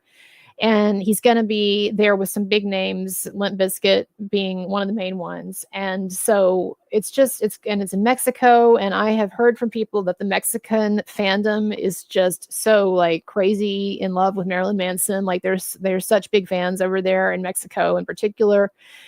And I just, and this also, is going to be the first time he's performing since the album comes out and everything. So I just really, for whatever reason, I don't know, at the very least, it'll just be a cool concert that I can get a lot of footage from. But I just felt like this would be really special and important. So I just kind of suck it up and do it. Right. And so I'm going to be going, again, it's kind of be like in and out sort of thing. But yeah, I'm going to be going to that festival and let me go ahead and it was sold out. I was going to promote it, but it's sold out. So I need to promote it. It's sold out. But Manson's sometime assistant and longtime friend, Paula, is going to be going. And so, I'll be doing my own thing with my friend who's going with me and everything. But but yes, Paula will be there. And so I'm sure I will see her. And I'm going to be just like I was at the other Manson concerts that I went to. I'm going to be right there and I'm going to try to get as much footage as I can. And really in the past, at the other concerts that I went to this year, I got some good footage, but I didn't get, just a ton from the performances. But I'm going to do that this time because it is such a special thing. And I don't know, again, like there may not be a ton of people uploading footage immediately for like an English speaking audience or something. I don't really know. I'm kind of naive or stupid about how YouTube works and what gets promoted across country lines and all of that and language barriers and everything. But I'm going to be trying to live stream what I can. The Wi-Fi can be spotty. It can be hard to live stream, but I'm going to try to live stream what I can. And I'll talk to fans outside and Mexican fans and whoever wants to talk to me, but I'll be there. And then I'm going to try to get as much footage as I can. And so, yeah. And the same thing goes for some of the other groups. Like I've never seen Limp Bizkit before. And so I really am excited to film that. And I'll try to I know people like the sideline footage too. Like there were some great videos of like Manson that some of you had put out there of like Manson holding hands with his wife, Lindsay, and like walking or whatever. So I'm going to try, since I will be hopefully, up close or in some of those areas, those spaces, I will try, to, as appropriate or when appropriate, get some footage that might be interesting to people or whatever. So I don't know. So I'm going to try to be there much more sort of a journalistic agent in a way, or as a documentarian, I should say, sort of a documentarian of things. Because I think it will be just such a cool, special atmosphere. And I just want to see, and you never know what happens at these things, y'all. Like you never know. Especially with bands like Limp Bizkit involved. So here's the thing, though. You'll remember what I said at the beginning of this show. Is Wes Borland still in the band? I don't know. I don't follow. Like, I appreciate Limp Bizkit. I'm like thrilled to get to see them perform up close, but like I don't follow who's in the band or whatever. Is Wes Borland still in the band? So is Wes Borland going to be just off stage, like seething as he sees Manson performing his set with his new band? I don't know, but I am going to be there. And so as always, and I say this also to people who will be watching this tomorrow after I cut a shorter video of this, I do always appreciate your support, and it's going to be it's going to be a blast. But as always, it is the donors who help to make a lot of it happen. So I do appreciate y'all. And like I said, PayPal link is below, and the super chats and all of that, very much appreciated. And I really, this time, I've had goals. Every Manson concert that I've gone to, I've had goals, and I think I mostly achieved them. The first one, I wanted to get fan interviews outside, and I wanted to get just a sense of like the atmosphere, and then a few of his performances to show how he is. He's back and everything, right? And I got that. The second one, I wanted to get those crazy fucking protesters. That was the best. I loved that. But I got that.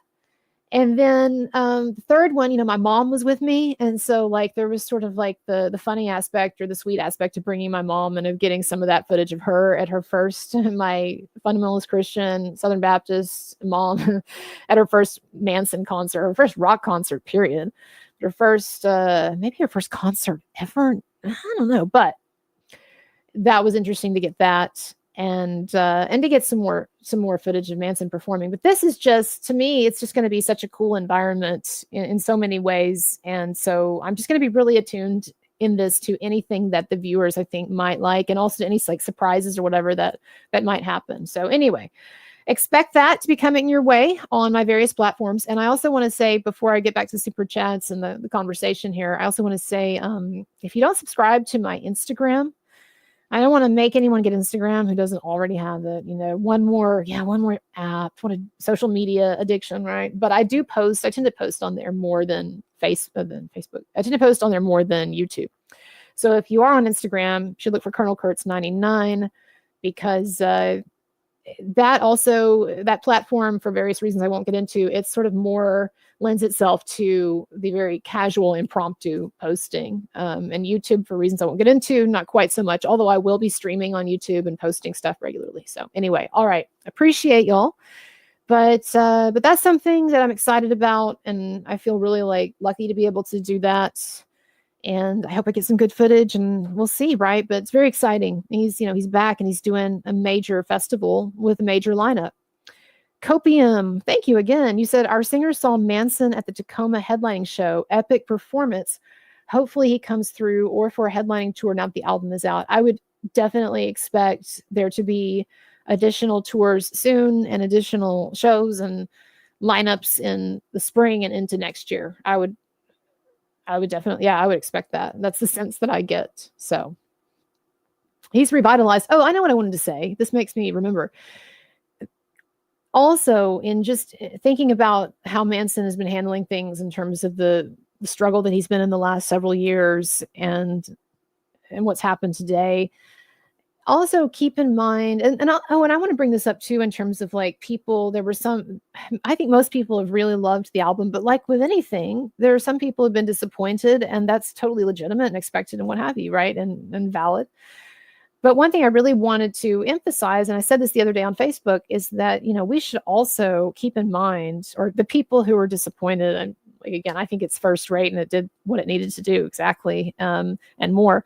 But people are disappointed. Also keep in mind that it's astounding. It's almost miraculous that this guy, after decades of alcohol addiction, and I think drug addiction too. I mean, I know at times he's done cocaine for, more intensely in certain periods. I don't know to what degree. Like, I really don't. Again, it's like not part of his biography that I've really looked into, but to whatever degree he struggled with drug abuse, and then certainly with alcohol abuse, but decades of that, and of relying on that as a kind of, at times, I'm sure, crutch or inspiration or what have you, like, to after decades of that, to then stop and get sober and have to basically, metaphorically speaking, learn to walk again in all these ways. And then to not only do that, but to not only come back in your career, but to compose and produce and perform and see to the finish line all of these art products and of such a first-rate nature. Like, it's miraculous to me. And all of that, by the way, after you've been canceled and you're getting shit on every day, and you're having to deal with lawyers and toxic legal battles every single day, and this sword of Damocles hanging over your head of whether or not the DA is going to finally drop the charges, or if the DA might just lose his mind and decide he's going to make some kind of an example of you and actually go after you, right? Like, I don't think that's on the table. I really don't. But there can still be that anxiety there.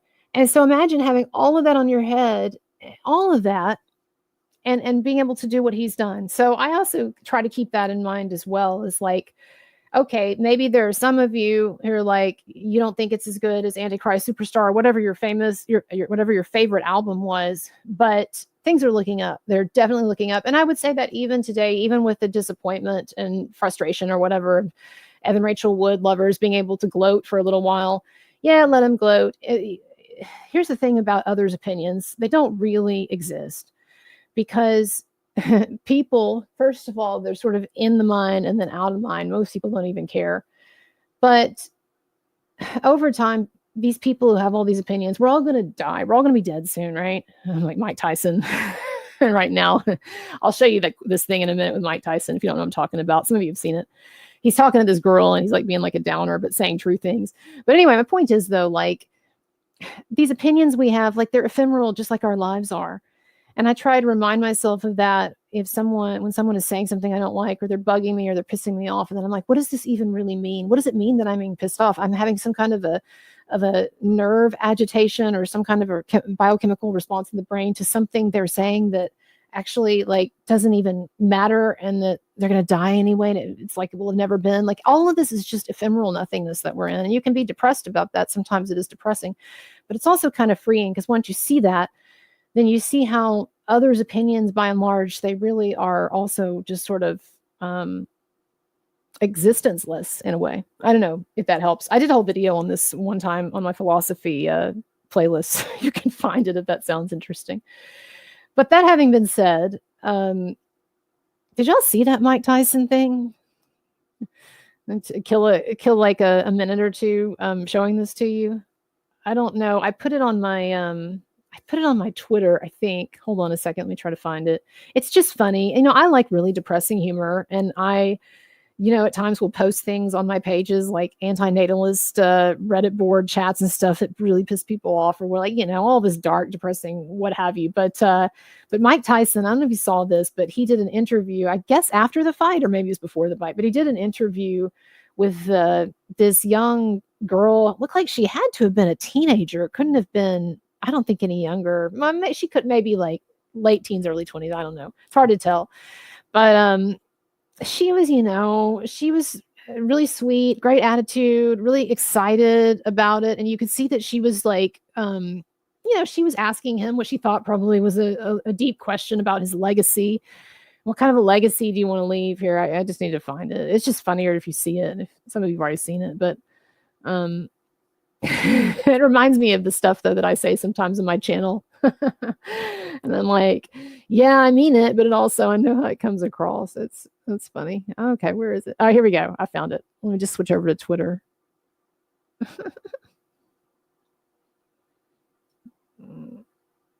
Okay, yeah. All said and done. Man, I don't know. Time. So after such a successful career, what type of legacy would you like to leave behind when it's all said and done? Man, I don't know. I don't believe in it. It's worth it if you haven't seen it. It's funny. Here, let me make this go away.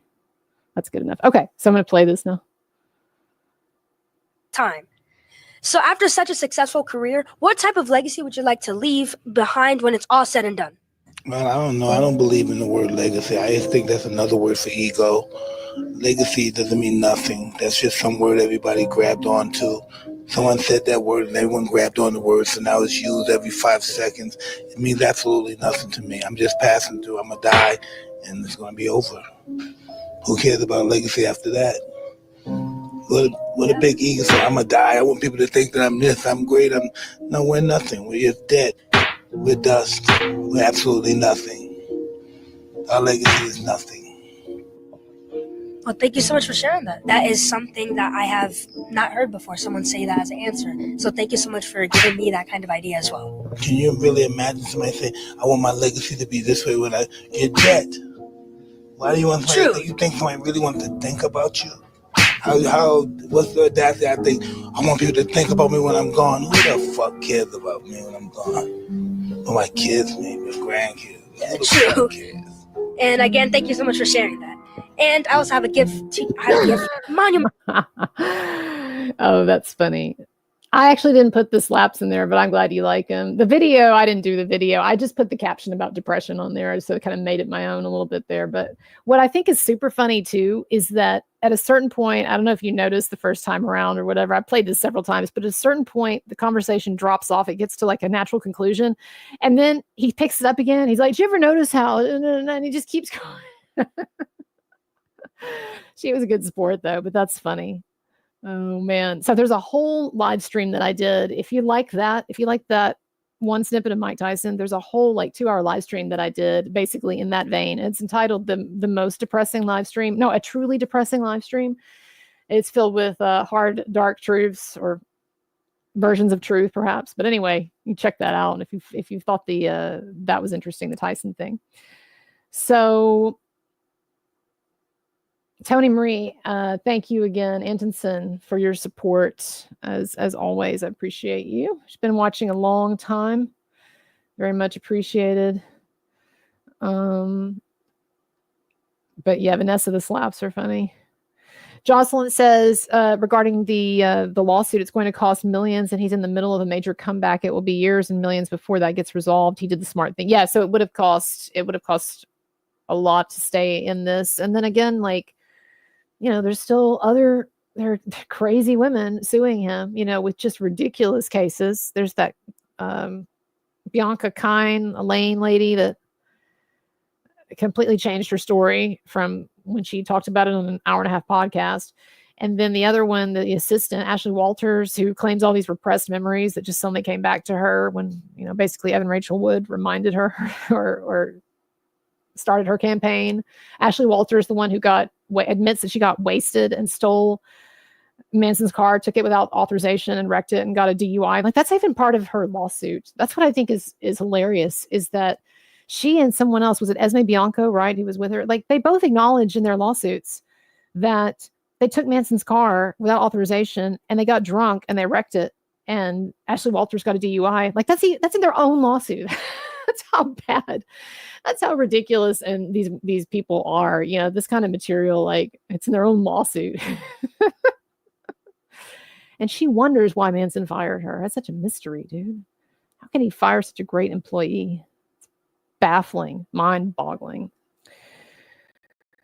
Oh man. All right. Well, I should actually go to sleep because, well, one thing I have to, as some of you will as well, start preparing for Thanksgiving travel. And then I seriously am going to go to Mexico. So anyway, but I hope that this is kind of, helps people to talk about where they're at. And I certainly, look, again, I'm not going to bullshit you and act like this wasn't a really painful, bad day, PR wise, and that it didn't in the short term do some kind of temporary damage to some degree among some small group of people. But the vast majority of people, like I said, this whole thing was long ago kind of muddled in their mind to the extent that they even knew of it. And there's just, I'll put it this way, I don't think that there is almost anyone who believes that Evan Rachel Wood told the truth, or that she's not shady, or that this thing isn't shady. And I don't think that almost anyone who knows the situation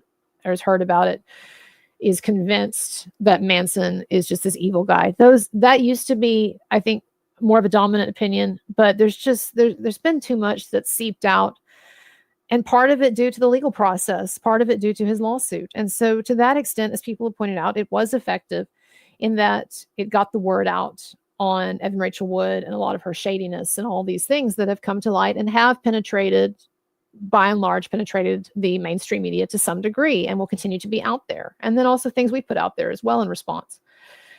So yeah, so long term, I don't think it has any effect. I really don't. And as you know, I'm honest about saying when I think things do or when I am concerned, but today does not concern me. It's annoying. It hurts. It's aggravating. I feel like Nicolas Cage in that movie that I showed you at the beginning, Kiss of Death. But at the same time, Manson, he's not constrained anymore. And the limits that are going to be on him will by and large be, I think, self-imposed. I do think that the acting thing is harder to, unfortunately, to get back into. I do think that's where the cancellation will persist, but never say never. And who knows what'll happen, down the road. But he's much further along than I thought possible at this point. Kudos to his team. Kudos to Nuclear Blast for sticking with him. The executives there for sticking with him. And kudos to all of the, I guess, executives or decision makers at this company at these companies who have allowed him or allowing him to promote his music through you. And so there are a lot of people who know the score, who really know what's up. And And the heyday of Believe All Women and these Me Too hoaxes, it is definitely well past us. All right. Okay, everybody. I thank you again so much. Thank you to my mods, my viewers, and all of you. And again, appreciate your support. I am continuing in this fight. And part of that is maybe shifting from focusing so much on Evan Rachel Wood and stuff to focusing on the cool stuff that Manson is now up to, like these concerts. So I do appreciate your support. My links are below. And yeah, chin up, everybody. And I will see you later. Bye-bye.